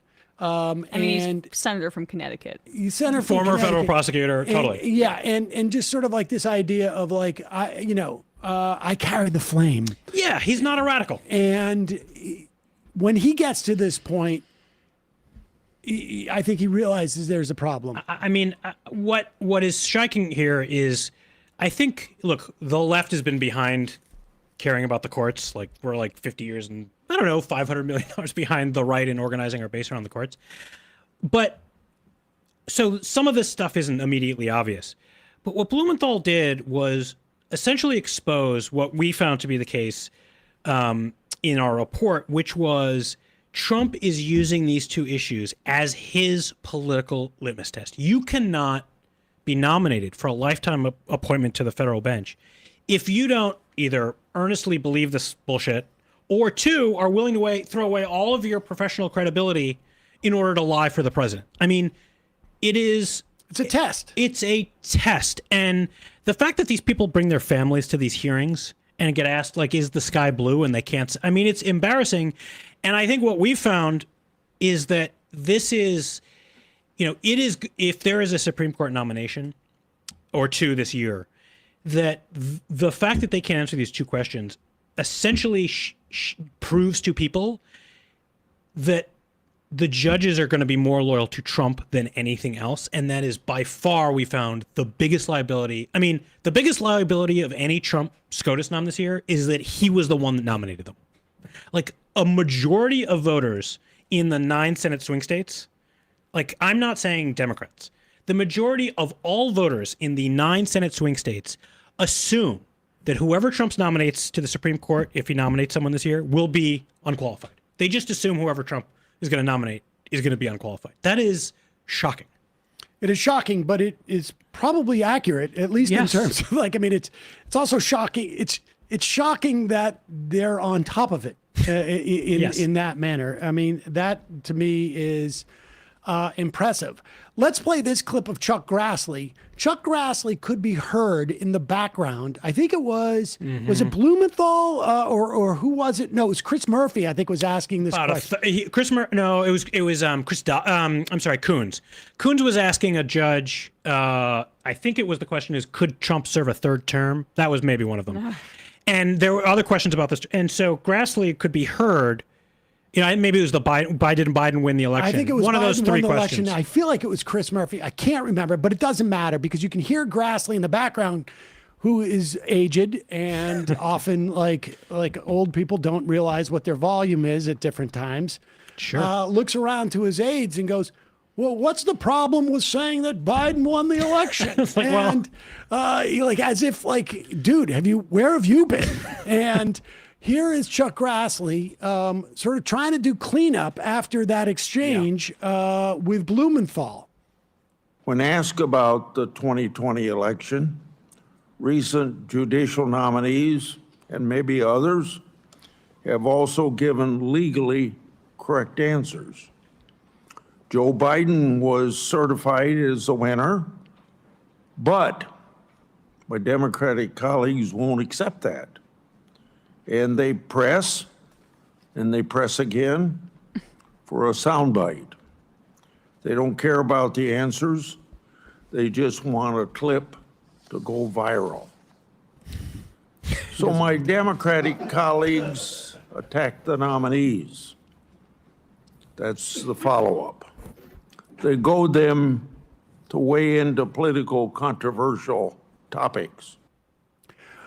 Political controversial topics, as in who won the presidency and also, in 2020. Also, let's point out, a hearing for a lower court nominee in the Senate Judiciary Committee is not what I would necessarily think of as, like, spicy internet video. That's right. This is not the place where everybody's like, you know what will really get me exposure?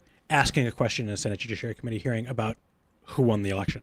Like, the soundbite is because they won't answer the question. Right. It's not even like a guarantee that you'll even get talked about on this show. And if it doesn't happen on this show, which basically our currency is boring exchanges from. You know, as something we discovered is that, you know, first of all, Blumenthal asking these questions is basically the most exciting thing that's happened in the Senate Judiciary Committee in years, and that's saying something. Whoa! Is that we looked in just on Demand Justice Social, which is not like, we're not like, I don't know what's the we don't have like this gigantic social presence. Just videos of Blumenthal asking these questions, 10 million people have watched, which is, I think, says something not just about how undiscovered this part of Trump's attack on the justice system is, but also, like, people are just happy to see it called out. Like, it's just, people are just relieved that someone's willing to call this out. And, you know, Blumenthal's a normie on so many things, but this is his mission now. He's really mad about this. And, you know, we'll see. We saw Fetterman is now the first Democrat to. Will you explain the blue slip for people? Because I don't think they know this. And the history of this is one of the most frustrating things in the world because of the way that Republicans and Democrats have come into office and treated the blue slip differently. So the 40,000-foot view is, this is a norm in the Senate. It's not even a rule. It's a norm of courtesy to home state senators for judges nominated from their state. It's a norm that both pretend to uphold, that Republicans have disrespected when it's convenient, but then Democrats have always upheld because they're worried that the other party might abuse it. I can't remember who was the Republican chairman of the judiciary before Leahy got back into that chair.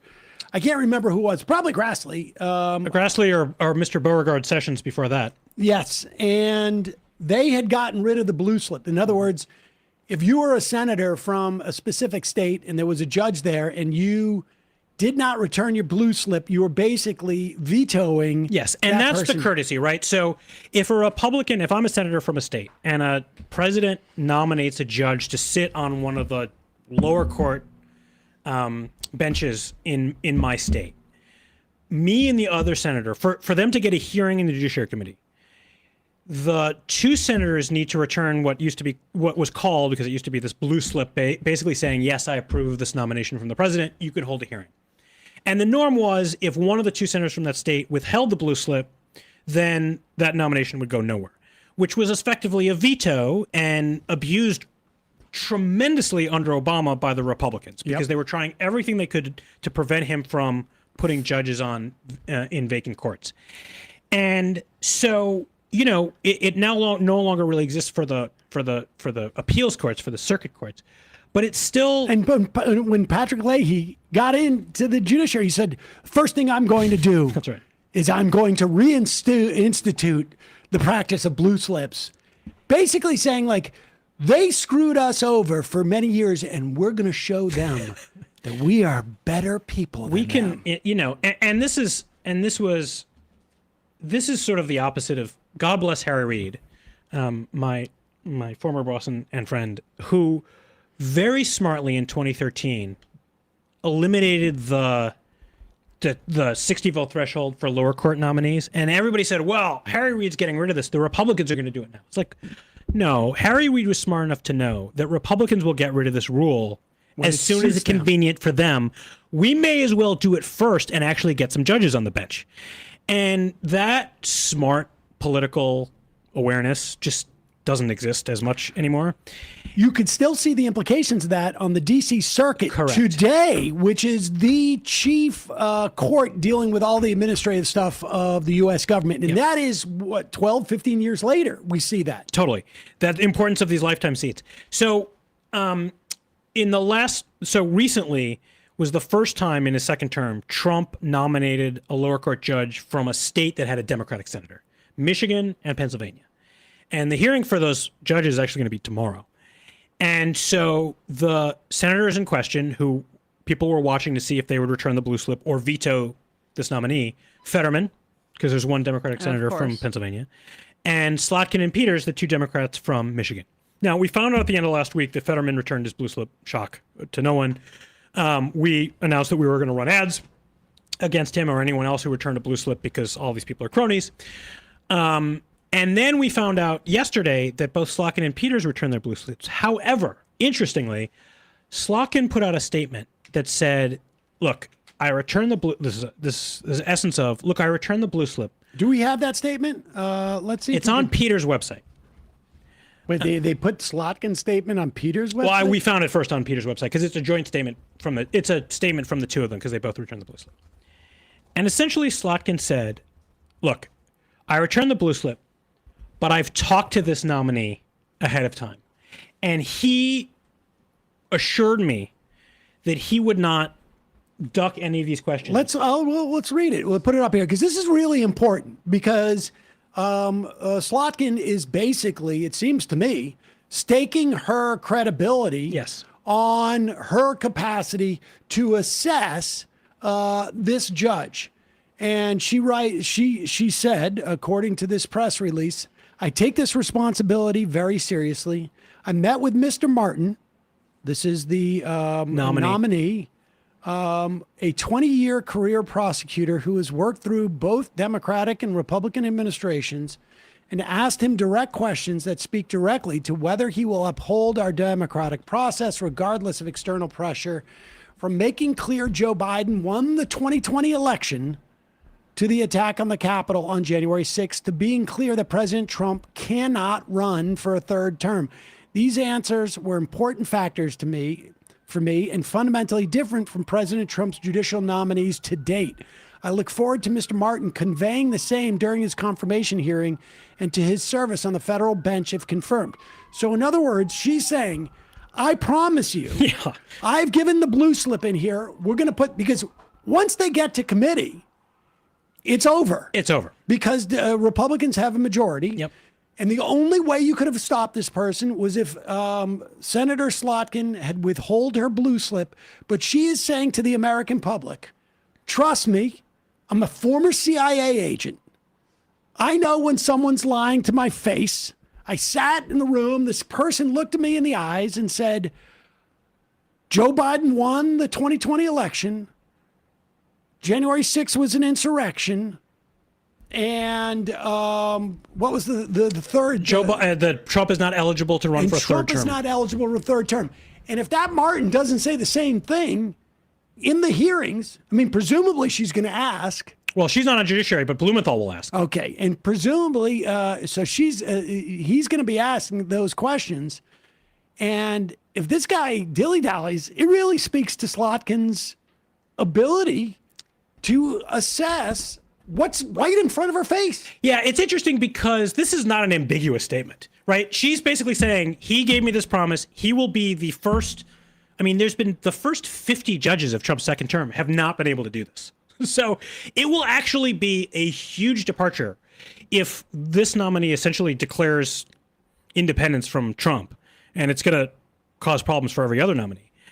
I mean, on one hand, I actually think it's very positive that she's engaging this because, you know, before this happened, before Blumenthal was raised this, before we put out this report, no one was even talking about this at all. So it's really good that she's raising this crony problem because, frankly, this is going to come up with Trump's Supreme Court nominees.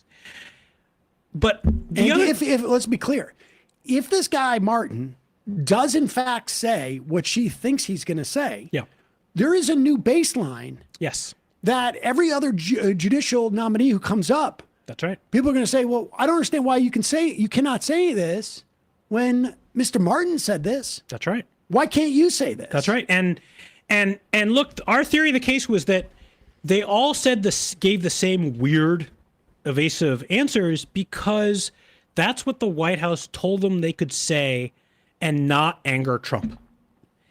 And so it'll be interesting. So I wonder, does the White House counsel know that he's going to answer this question this way? Because the White House counsel's office is responsible for prepping every one of these nominees. They do mock hearings. They walk them around to meet with the senators. They will be in the room. So presumably the White House counsel's office knows how this nominee tomorrow is going to answer this question. Is it tomorrow? It is tomorrow at 10 a.m. is the Judiciary Committee hearing. I'll tell you something. If this was at the same time as the Knicks Spurs game, I'd be watching the hearing.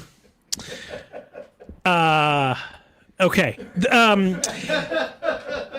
Didn't mean to throw you off. I mean, what's interesting is that, you know, the White House counsel knows about this. What I'm dying to know, does Donald Trump know about this? Because if I'm the White House counsel's office and I know this nominee is going to say this, I would be damn sure that the president knows this is going to happen. Before it happens, he learns about it and then goes on Truth Social. Because if he hasn't agreed to tolerate the truth on these two questions, this guy's nomination is going to get yanked. I mean, this is going to be awesome. I am really looking forward to this. Yeah. I am really looking forward to this. And what's interesting is that this has become 10 a.m., Brian. There's still time to get a train to D.C. I'm scalping tickets to the Judiciary Committee hearing. Is that this has become the standard. You saw Elizabeth Warren ask the Fed nominee these questions. You saw a House member ask Marco Rubio these questions. Marco Rubio just sort of steamrolled over it. But these are like Trump stormed out of that interview on Sunday based on the slush fund in January 6th. He's obsessed with this stuff. Yeah. And so they're still raiding ballots to try and prove this BS of the 20. So, and to be clear, this is also like, I mean, for him, he's doing it because he's trying to do something in the midterm elections. For everybody else who does this, it is basically their way of like literally licking the boot. It's not that they like the taste of the leather. It is that they want to show I am a good little boy and I will do what you want me to. And this is the way that I provide that.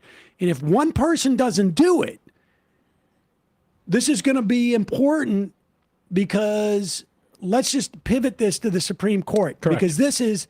Because if there is a sense that the Democrats can take the Senate and we should say too, I mean, if there's a sense the Democrats can take the Senate, it's very likely that the people who advise Donald Trump, I don't know if Donald Trump will come up with this necessarily because he doesn't care. He's only got 2 more years. As long as he has his justices in there when he's in there, that's what he probably cares about.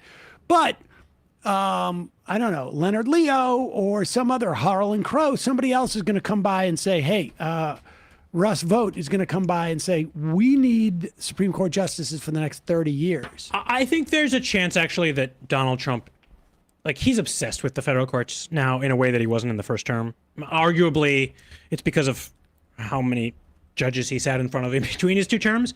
But, no president has ever gone to a Supreme Court oral argument to try and stare down the justices.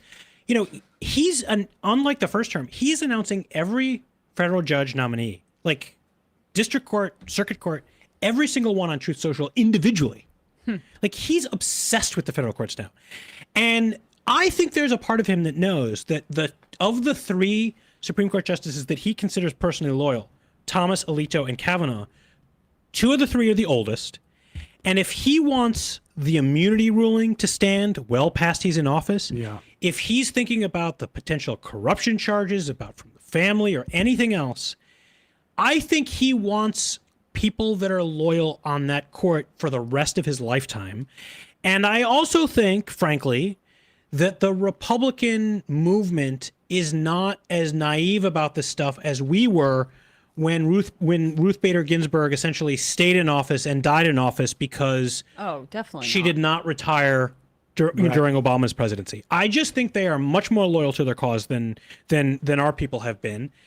And so I think this is he wants someone that will answer to him. He wants someone that wouldn't be in the NFL except for him. That's who he wants on the court. And I think one of the sort of unexplored consequences of Trump throwing Cornyn overboard, I was just going to ask Cassidy overboard, the dynamics in the Senate Republican caucus are fundamentally different now. He threw Cornyn overboard and has made the Senate race in Texas competitive. I do not think he has yet faced the reality that those sort of self-inflicted political wounds that he's caused himself, I don't think he's yet understood how they would manifest in a Supreme Court nomination. So we have 53-47 right now. Correct. If it's a tie, it's Vance. That's right. And let's just play a game where we assume that Cornyn and Cassidy are like, F that guy. If Martin goes in tomorrow and says, Joe Biden won the 2020 election, the January 6th was an insurrection, and Donald Trump cannot run for a 3rd term. But then down the road, they nominate Bill Pulte for a Supreme Court justice, or what's his face, that lunatic from Texas. Sure. And he gets up there and he says he can't answer those 3 questions. And all of the Democrats on that panel can say, Martin could. Are you saying that he was not qualified to be judge, or what's going on here? Then Cassidy and Cornyn have a little hook to hang their hat on and say, I'm not voting for this. That's 2. Who are the other 2? And it could be, if she's fighting for her political life, Susan Collins or Murkowski. It could even be Dan Sullivan in Alaska. The other dark horse, Mitch McConnell. His final FU to Donald Trump. But he Dark turtle. Everything he did. Should be a great emoji. Everything he did was to ensure a Republican court. I'm a little skeptical. But here's his office is running the situation. Yes, but he's barely sentient. If Trump we have categories of potential shortlisters, which is much longer because Trump could literally nominate his whatever, his caddy. So it's much longer. We have 3 categories. I do Lara, but she's a girl. We have 3 categories. One is sort of establishment picks that Leonard Leo would approve of, federal, like, sitting circuit court judges like Neil Gorsuch, who I think Trump doesn't trust anymore and thinks they would betray. Thinks he would be betrayed by. That's why he had that falling out, supposedly, with Leonard Leo. Correct. Over the tariffs. 2 non-judges that would, in theory, be qualified. It could be like a Mike Lee or a Ted Cruz. He won't never nominate Ted Cruz because Ted Cruz would be the first person to stab him in the back once he was on the court. Well, he can't. And if he nominates a senator, that's one less vote.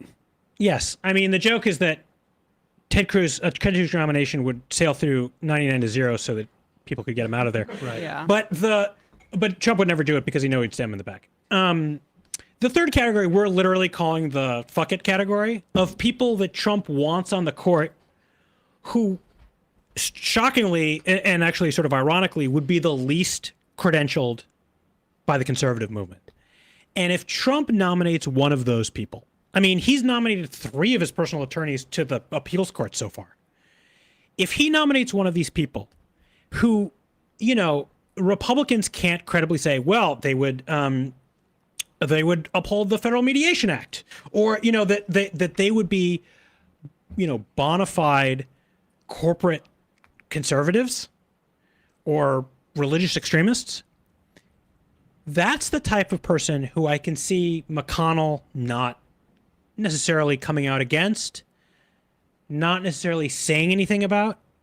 But if Trump nominates someone and Mitch McConnell for a week says nothing, that nominee's fucked. And so, look, it could also just mean that he's having one of his spells. He can't really talk at all. I know you're looking for people to cleave. I'm just a little. I will say. But in this instance, so we need 4 to survive a tie-breaking vote from J.D. Vance. What I'm saying is that 4 months ago, I think I would have said, look, we're going to make this difficult for them. We think we need to be ready. We think if it's a crony, we can really make this painful for the Republican Senate candidates in the different states. Right. Now I'm saying there is the math that if he chooses dumbly, if he nominates someone who he cannot sell to the right-wing legal movement, they may actually go down. Interesting. I'm sure Susie Wiles should say like Harriet Myers, right? Yeah. I mean, it's like the Harriet Myers thing when George W. Bush nominated Harriet Myers, his buddy attorney, and then all of a sudden the conservative legal establishment was like, no way. Right. And it really just comes down to like, how much time are they going to allot for someone to retire, right? Like, because it seems to me, this is the balancing act that from the perspective of Donald Trump, I don't want to do this too early because Susan Collins is going to have to vote for this person. And Murkowski is going to have to vote for this. Even Dan Sullivan, Sherrod Brown is running against in Wisconsin, in Ohio, Ohio rather. There could be a problem here. Now, I guess there's no incumbent, but they could lose a couple of votes. They could lose the Senate based upon this. So you're not going to make that determination until you're close enough to the election itself where you think the polling is such that we're going to lose. So we got to do this, right? I mean, you're gaming this out like a rational political operative, right? The birthright case is going to come down soon, which is going to create a whole new renewed sense of betrayal for Trump that he first experienced when the tariff case rolled against him. And I just think that it could be any number of things. He could do one now and one in October. He could do 2 right away. He could do 2 right in October. All I know is that his approval is in freefall. And proximity to him is now radioactive. And if you don't think that the J6 stuff, like, it's not just bits of trivia, right? It is, if you want evidence that how politically toxic J6 is, look what happened to the weaponization fund. Like, this is the same thing. J6 is politically toxic among everybody but the rump of MAGA, right? Our polling in these swing states show that 71% of all independents disapprove of the J6 pardons. And the weaponization kerfuffle only made this worse. And so, I mean, look, am I sitting here saying we're going to win we're going to beat back certainly going to beat back a Supreme Court nomination of Donald Trump? I'm not saying that. I'm saying that right now we have the Kalshi odds are a little better. The Kalshi odds, yes. My insider trading racket is looking good. What about after, somebody just asked this, and I'm curious about this too. What about after the election? So the lame duck. Yeah. So I think this could go one of two ways. My assumption, though, is it actually makes it's a jump ball, because on the one hand, I think it depends on how unpopular the pick is and how unpopular Trump is at the time of the nomination. Because in theory, if it is a credentialed pick, if it is someone like, someone from the Fifth Circuit that the conservative establishment can get behind, you'd have like a Tom Tillis might feel a need to vote for this person or support this person so that Senate Republican candidates aren't in a weird position of having to say yes or no if there's incumbent senators who are voting no. So it could be that in a lame duck session, these people are completely liberated. They feel no obligation to support any of Trump's nominees, especially if it's a crony, because, there's no knock-on repercussions for Republican Senate candidates who are going to have to, like, if I'm Tom Tillis or John Cornyn. I forgot about Tom Tillis. Yeah. Like, he's probably got a little bit of resent too, I think. Tillis, Cassidy, Cornyn, Murkowski, Collins, Sullivan, maybe McConnell. That's like a list of 7 maybes. Right. So I think that the lame duck could cut either way. If I'm anybody with a political sense in the White House, I'm not risking waiting to the lame duck, because I just don't know how the people that I've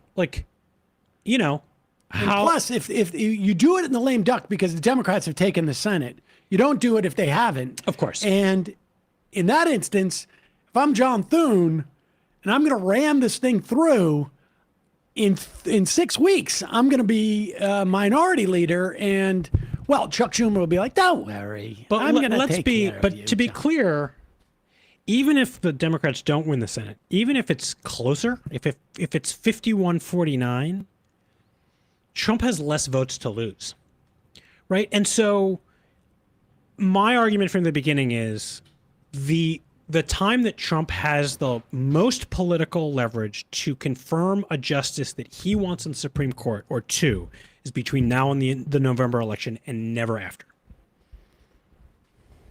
Well, there it is. What should people be doing right now, Josh, to prepare for this?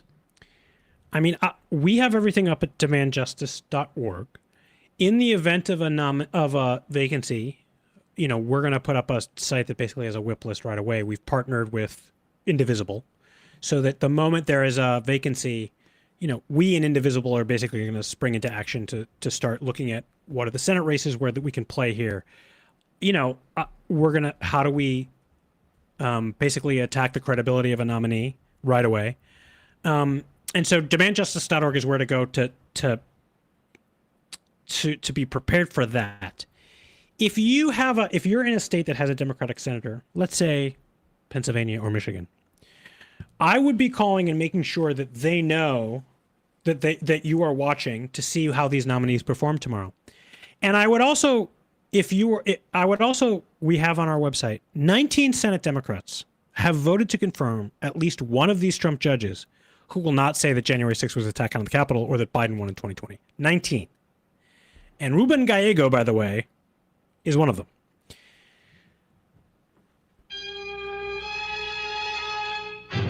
So I would say that if you are constituents of one of those senators, one of the problems and one of the reasons that I think they've been able to vote to confirm these Trump judges is because they think the Democratic base is not paying attention.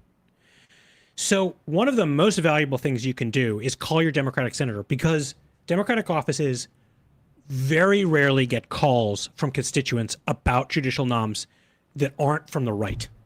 So if you are a Democratic voter or vote for Democrats in elections, call your Senate Democratic office and tell them that you are watching whether or not they vote to confirm these Trump crony judges, because they don't think that people are paying attention, and that's why they think they can horse trade on these things.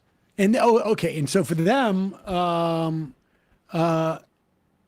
what they're doing is they're giving the Republicans a vote ostensibly to get a vote for something else down the road. Yeah, there's that. The other thing is, what are the horse trading?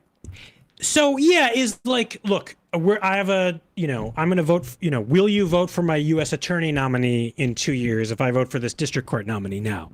I think the other thing, there's people like Chris Coons who just, their egos are such that they see themselves as bipartisan, deal makers. This is their image of themselves, is someone who can work across the aisle. And maybe just a little bit, we could do a little bit more of money for Israel. That's all I'm saying.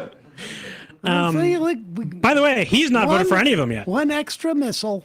Oh, well, good for Schumer. Good for Schumer. I waited till you were done with the impression. I appreciate it. I think some of them just see themselves as like, well, voting for a, I honestly think if you asked some of these Democratic senators, like, why did you vote for someone who couldn't say that January 6th was an attack on the Capitol? They would just say, it's just something they have to say. They're just, and I just think that they treat Trump and all of these attacks on our system of justice as abnormal everywhere except in the Senate Judiciary Committee hearing room, because they think that the base doesn't pay attention to judges. And so you can't, I'll give you an example. The week that Democrats in Senate Judiciary decided to start favorably voting Trump nominees out of committee this term was literally the week after Comey was indicted by the justice system by the Justice Department the first time. And there were Democratic senators who, I swear to God, at the beginning of that meeting were denouncing Trump's weaponization of our system of justice and his political prosecution of James Comey. And then towards the end of the meeting, voting to advance Trump nominees who wouldn't say that he lost in 2020. I mean, within the course of an hour, those two actions. Unreal. That's crazy. Lastly, do you have a sense from talking to the senators that there is a wide understanding of the possibility or even likelihood of Supreme Court justice hearings? Do they have lists? Are they preparing for this? Or are we in Dianne Feinstein, I'm a half comatose territory, and Blasey Ford, I didn't think it was important, and I didn't know we were having a hearing? I think there are a few who understand that this could be coming. I think that because there has not been the created incentive structure, because our base has not been activated, it's just not. Look, the right saw essentially, corporations basically saw a fiduciary responsibility to corrupt the courts generations ago, right? And the Republican senators know that their donors, their big corporate donors, care more than anything about the courts. And so they have a fire under them to think about every permutation of the federal courts from the district court up to the Supreme Court and how they can serve those donors and those far-right ideologies. We have no such institution. We have no such incentive structure. So I think there are some senators who I've talked to who are thinking about this deeply. Are any of them serving in a leadership position in the Democratic caucus? Probably not. And beyond that, look, I think Indivisible is ready to step up to the challenge. But one of the reasons, sounds ridiculous to say, that demand justice that we decided to engage in this work is because we looked around and realized that no one else was doing it. Well, I appreciate you doing it. I mean, Josh, that one of the missions of this show has been over the course of the past 20 some odd years to encourage people on the left to take the court seriously. Yep. That has been an abject failure, and I am sorry for that. I did my best. Well, let's fail a little less together. Yes, there we go. What a lovely sentence. That is a great slogan. Josh Orton, do you want to stick around and watch? Yeah, I'm gonna. We'll do some fun half stuff. Yeah, I'm gonna check my messages and I'll hang around. What do you mean check your messages? Well, I got a kid in daycare, buddy. Dude, you're on camera. It's not like we have the ability to just hold out for 15 minutes. Cut to a Sam one shot. Well, no. Let me fix this for you. I'm feeling. Yeah. I mean, you could sit there if you want to go to a single. We can put Emma on the single. No, We me could on go the to single? a break. Yeah. We would put you on the signal. Because we just already cut your mic. You're just there. All right, I'm good. You good? All right, because we got to get to the Dave Rubin and Jillian, what's her face? We got to do this because you work in the judiciary field. We're being accused of something that is, maybe this is defamation. Are you No, I don't think it is defamation. But this is an interesting dynamic because Jillian Michaels, do you know who she is? No, who's Jillian Michaels? Did you ever watch The Greatest Loser? Biggest. Oh, The Biggest Loser? No, I don't share your...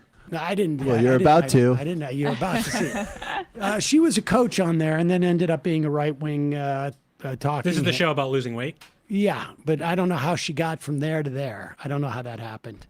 But I ran into her on Piers Morgan about a year and a half ago where she said USAID. Immediately took a right turn. Yeah. Yes, USAID, we shouldn't worry about it. The children starving is a red herring and this and that. And then, we would mock her from time to time. Okay. Can I just interrupt for a second and say, when you said you were about to introduce the subject, I never in a million years could have predicted that sequence of words and names. Yep, there you go. And, I mean, just even The today. Biggest Loser, Piers Morgan, USAID. Yep. And, children starving, red herring. Great. Or, for that matter, screwworm. She refused to accept that any of this stuff, USAID did the monitoring of screwworm. Yep. So we would occasionally mock her, right? I mean, it was nothing personal. No. Just said stupid things, and that's what our job is in the second half of the show. Yeah. And then she put out some type of big notice that she couldn't get left-wing people or the left to debate her. Afraid. And too afraid. And so I said, well, okay, I'll debate you. And I can't get people on my show to debate. Sam Seder. Exactly. And so I went on, and it turned out, I mean, I think I disassociate in some of these moments. But after we were done, it seemed like everybody on the internet, thought that she had completely embarrassed herself because she was literally, I would say something, and then she would literally type in something into AI and answer it by AI. And at one point, she held up the computer to prove to me that Gemini had agreed with her or something. And about the speed of enriching uranium. Yeah, or something Sure. to that effect. And Sure. so she's been very, very upset about it. Yeah. Since then, she went on to what's the other show that she went on to? Matwin. She went on with that guy, Matwin, where the guy asked her, "Do you like Israel?" He's got an accent. Matan. Matan, yeah. Sorry. And she got embarrassed there, right after that. So she's very sensitive. And she's on Actual Friends, which is Dave Rubin's new show. And because they're actual friends. They're friends in the name. real That's life. why they call it the show. And so here she is complaining, apparently, about what she regrets. She regrets ever going, entering the arena. Yeah, talking of ideas.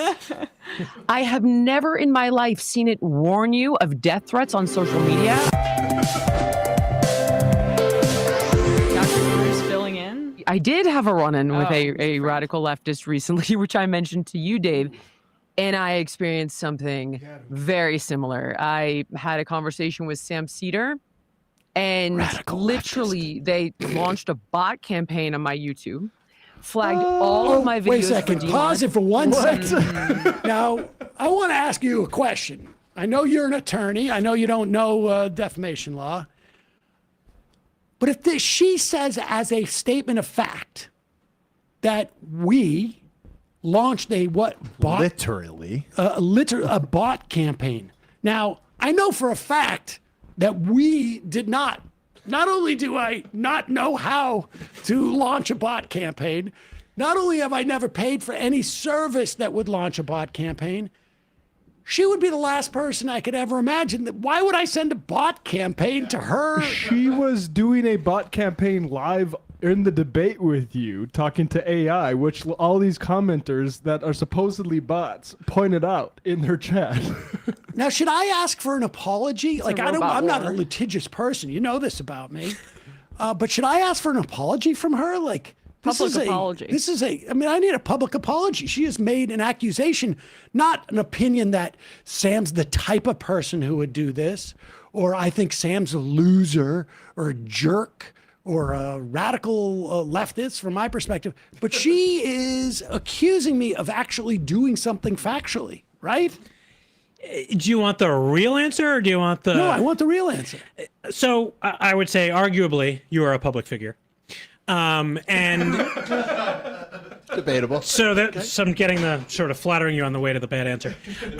So because you're a public figure, like she would actually have to actively know that this was not true, and say it because she was trying to harm you. Now, what if I was... Well, she's clearly just saying it to try and harm me. I mean, I think that's quite obvious. She's trying to disparage my reputation. I think she's trying to save her own reputation. Well, all right. Let's reserve that for... Now, if I was to email her and say, Jillian, I am telling you right now, beyond a shadow of a doubt, that I did not send a bot farm to you or anybody else. I've never had a bot farm, never done anything with bots. I demand a retraction. Does that change the dynamic as to what she knows, or no? Probably not. I also think that you have not been harmed by this in any way. Are you kidding? You're sitting right there thinking I'm the type of person who maybe puts bots out.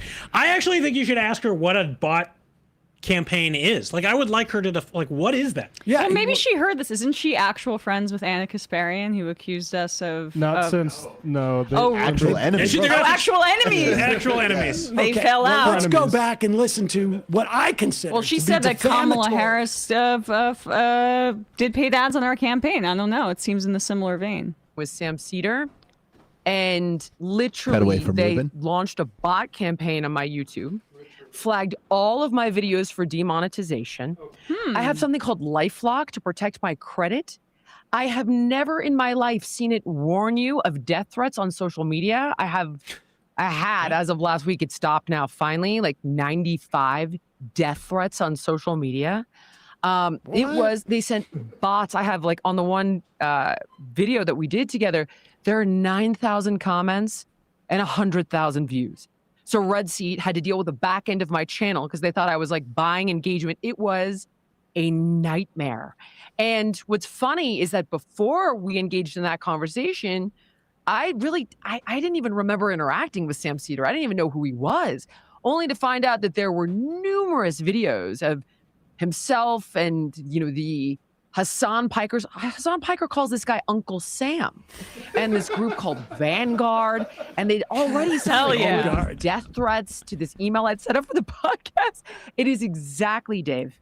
They're the same people cut from the same cloth. It is exactly what you dealt with, and you get to the point where you're like, all right, you know what? I really want civil discourse. But there is a faction of the left that is truly mentally unwell. Wow. And then quick sidebar, back to the original topic at hand. Wait. So I just have to say for a second. So is this her basically foreclosing the possibility of debates with other leftists in the future because of such a horrible experience? It wasn't because you manhandled her in the debate, and I'm saying that in a colloquial way and not in a way that refers to her gender, because I know she's sensitive to some of these things.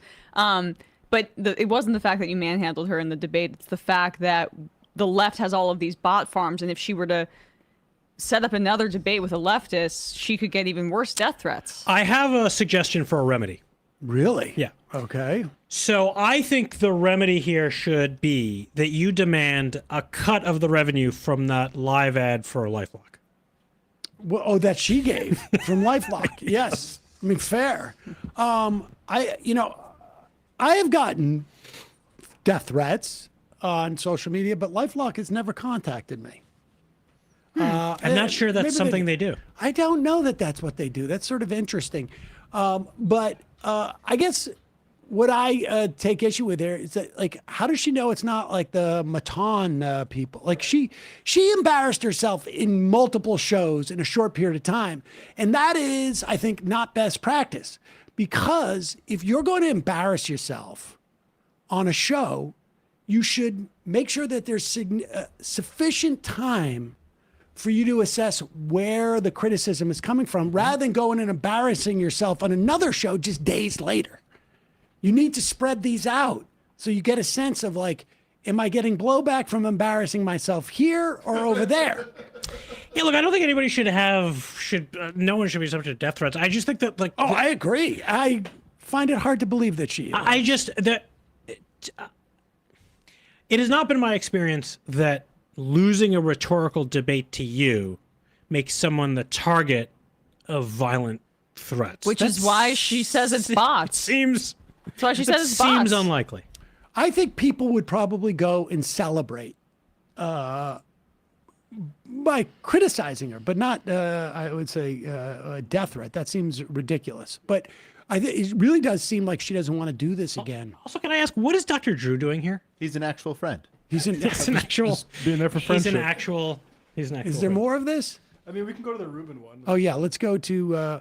now, here, Dave Rubin is on there, and Dave Rubin... He's also, on there. He had a very similar really experience to Jillian Michaels, which was he decided to do an internet thing and was completely embarrassed. In fact, Piers Morgan, well, I'm not a Piers Morgan head or whatever whatever his fans are called. I'm not a Piers Morgan stan.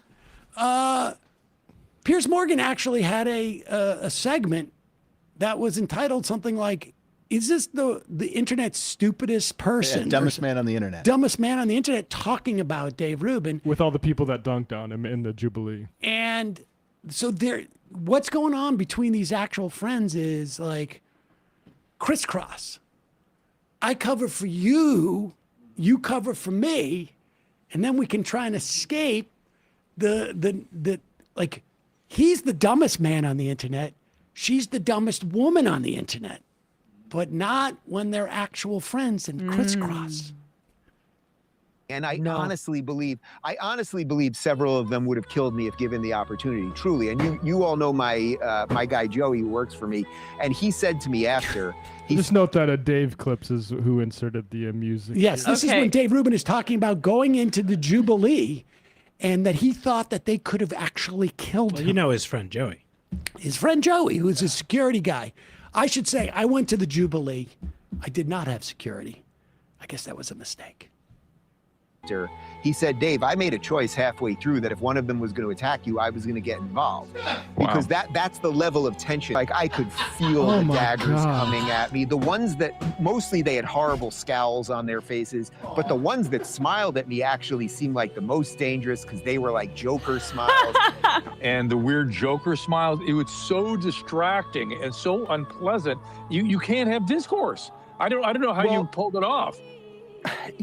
Truly, to sit around 20 people that have nothing but hatred for you. Like, there wasn't even I tried my best. I kind of didn't want to do it because I just been through enough versions of the internet and dealt with the hate and the whatever. My team really wanted me to do it. I was like, you know what, I'll give it, I'll do it, whatever. It's not a big deal.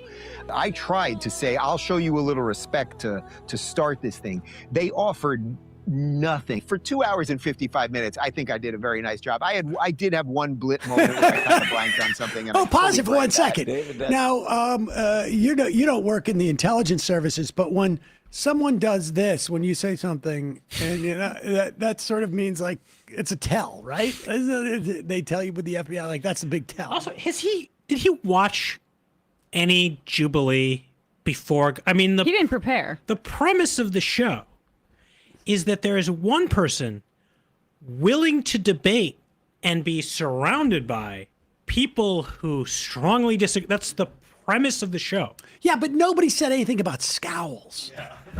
Nobody said anything. By the way, I also but not scowls, the smiles, which are even scarier. I also like how he said his security guy said he made the decision halfway through that if somebody went after him, he would interject, as if that was a threshold call. Well, maybe he was not just his job there with description. A buddy. He was like, I guess I would have interjected. Yeah. I decided halfway through I'd do my job. I'd probably protect you.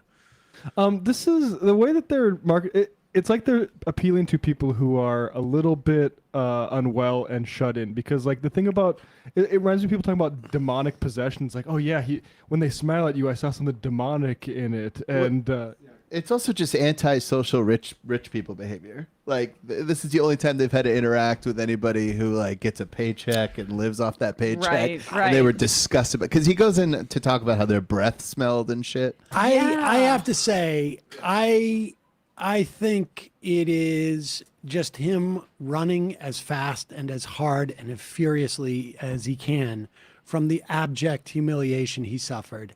And this is the way you do it. Like literally, like Also, they smelled. Don't pay attention to the words, pay attention to their faces. Then you might think I won the debate. How many people have done this Jubilee thing? Like lots? Many. Many? I mean, like, you know, do you remember, like Dr. Mike did one with vax, like with anti-vaxxers who I think it's safe to say strongly hold their views. Really? Okay. Like what, like you look, the premise of this thing is that you're going to take on people who disagree with you. If you fail, if you're not good at it, you're not good at it.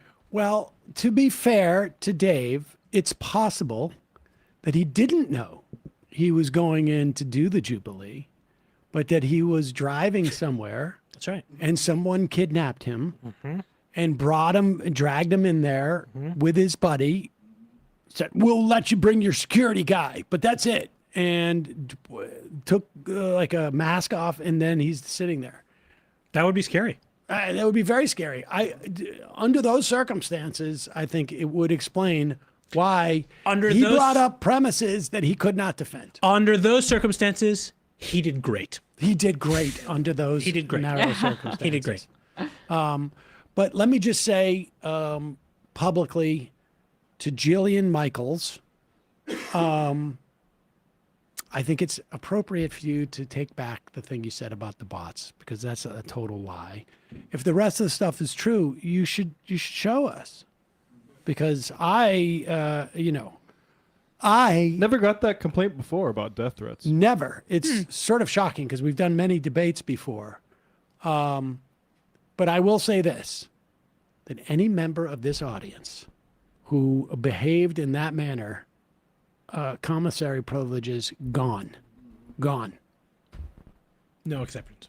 No exceptions. Wow. No dessert for multiple weeks. Strong statement. I don't know how many times I told her in our email exchange that I hate mudslinging. Like, there's no way we would do a bot campaign against her. Yeah, when are we going to read out Brian's emails to her and like for irony? But also like knowing Sam for a long time, like winning the debate is like that's the payoff. Yeah. Oh my God. Doing the debate. Usually, although I will say with this one, I did get a little bit exhausted by the end. I was like, oh. But then afterwards, I do have to say that afterwards, like I said, I disassociated, I think, during it. At one point, I was just like, I can't believe I let myself do this. Made myself do. How long were you doing? My team. Your team wanted you to do it. My team wanted to do it. My team pressured me to do it. I didn't really want to do it. I was doing it like it was like it felt like forever. I think it was 90 minutes, and by the end, it looked like you were in a sauna for 90 minutes. yes, I mean, I was just like, okay, I gotta go, and but it wasn't until after, because I had like really forgotten everything we talked about while we were talking, when people started mocking her, that I realized like, oh, that was probably fun for me. Probably fun. You I probably enjoyed you that. became aware of the emotions you probably had previously. Yeah, it takes me a while sometimes. I'm I not understand. necessarily in touch with my feelings in that way. I Do we have anything else that we feel like we should get to today, or we had a lot of stuff on that list? I think I have like the sound sheet's done for tomorrow. Yeah. Yeah, we got a lot of stuff on there. Well, we'll get to that later. Josh Orton, real pleasure. Folks should go over to demandjustice.org and check it out. Support your organization. Very, very important. The courts, nothing's going to happen. We're not going to be able to do anything. I don't care who gets elected president. Not going to be able to do anything unless we do something about the courts. Yeah, like any agenda of a next Democratic president is going to run into the buzzsaw of the Roberts majority unless there is radical change to the court.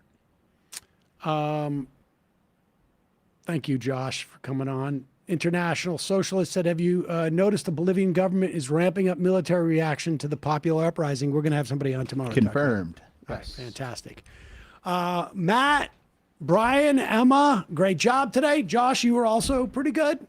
Thank you. Great job, Josh. Thank you. Folks, we will see you tomorrow.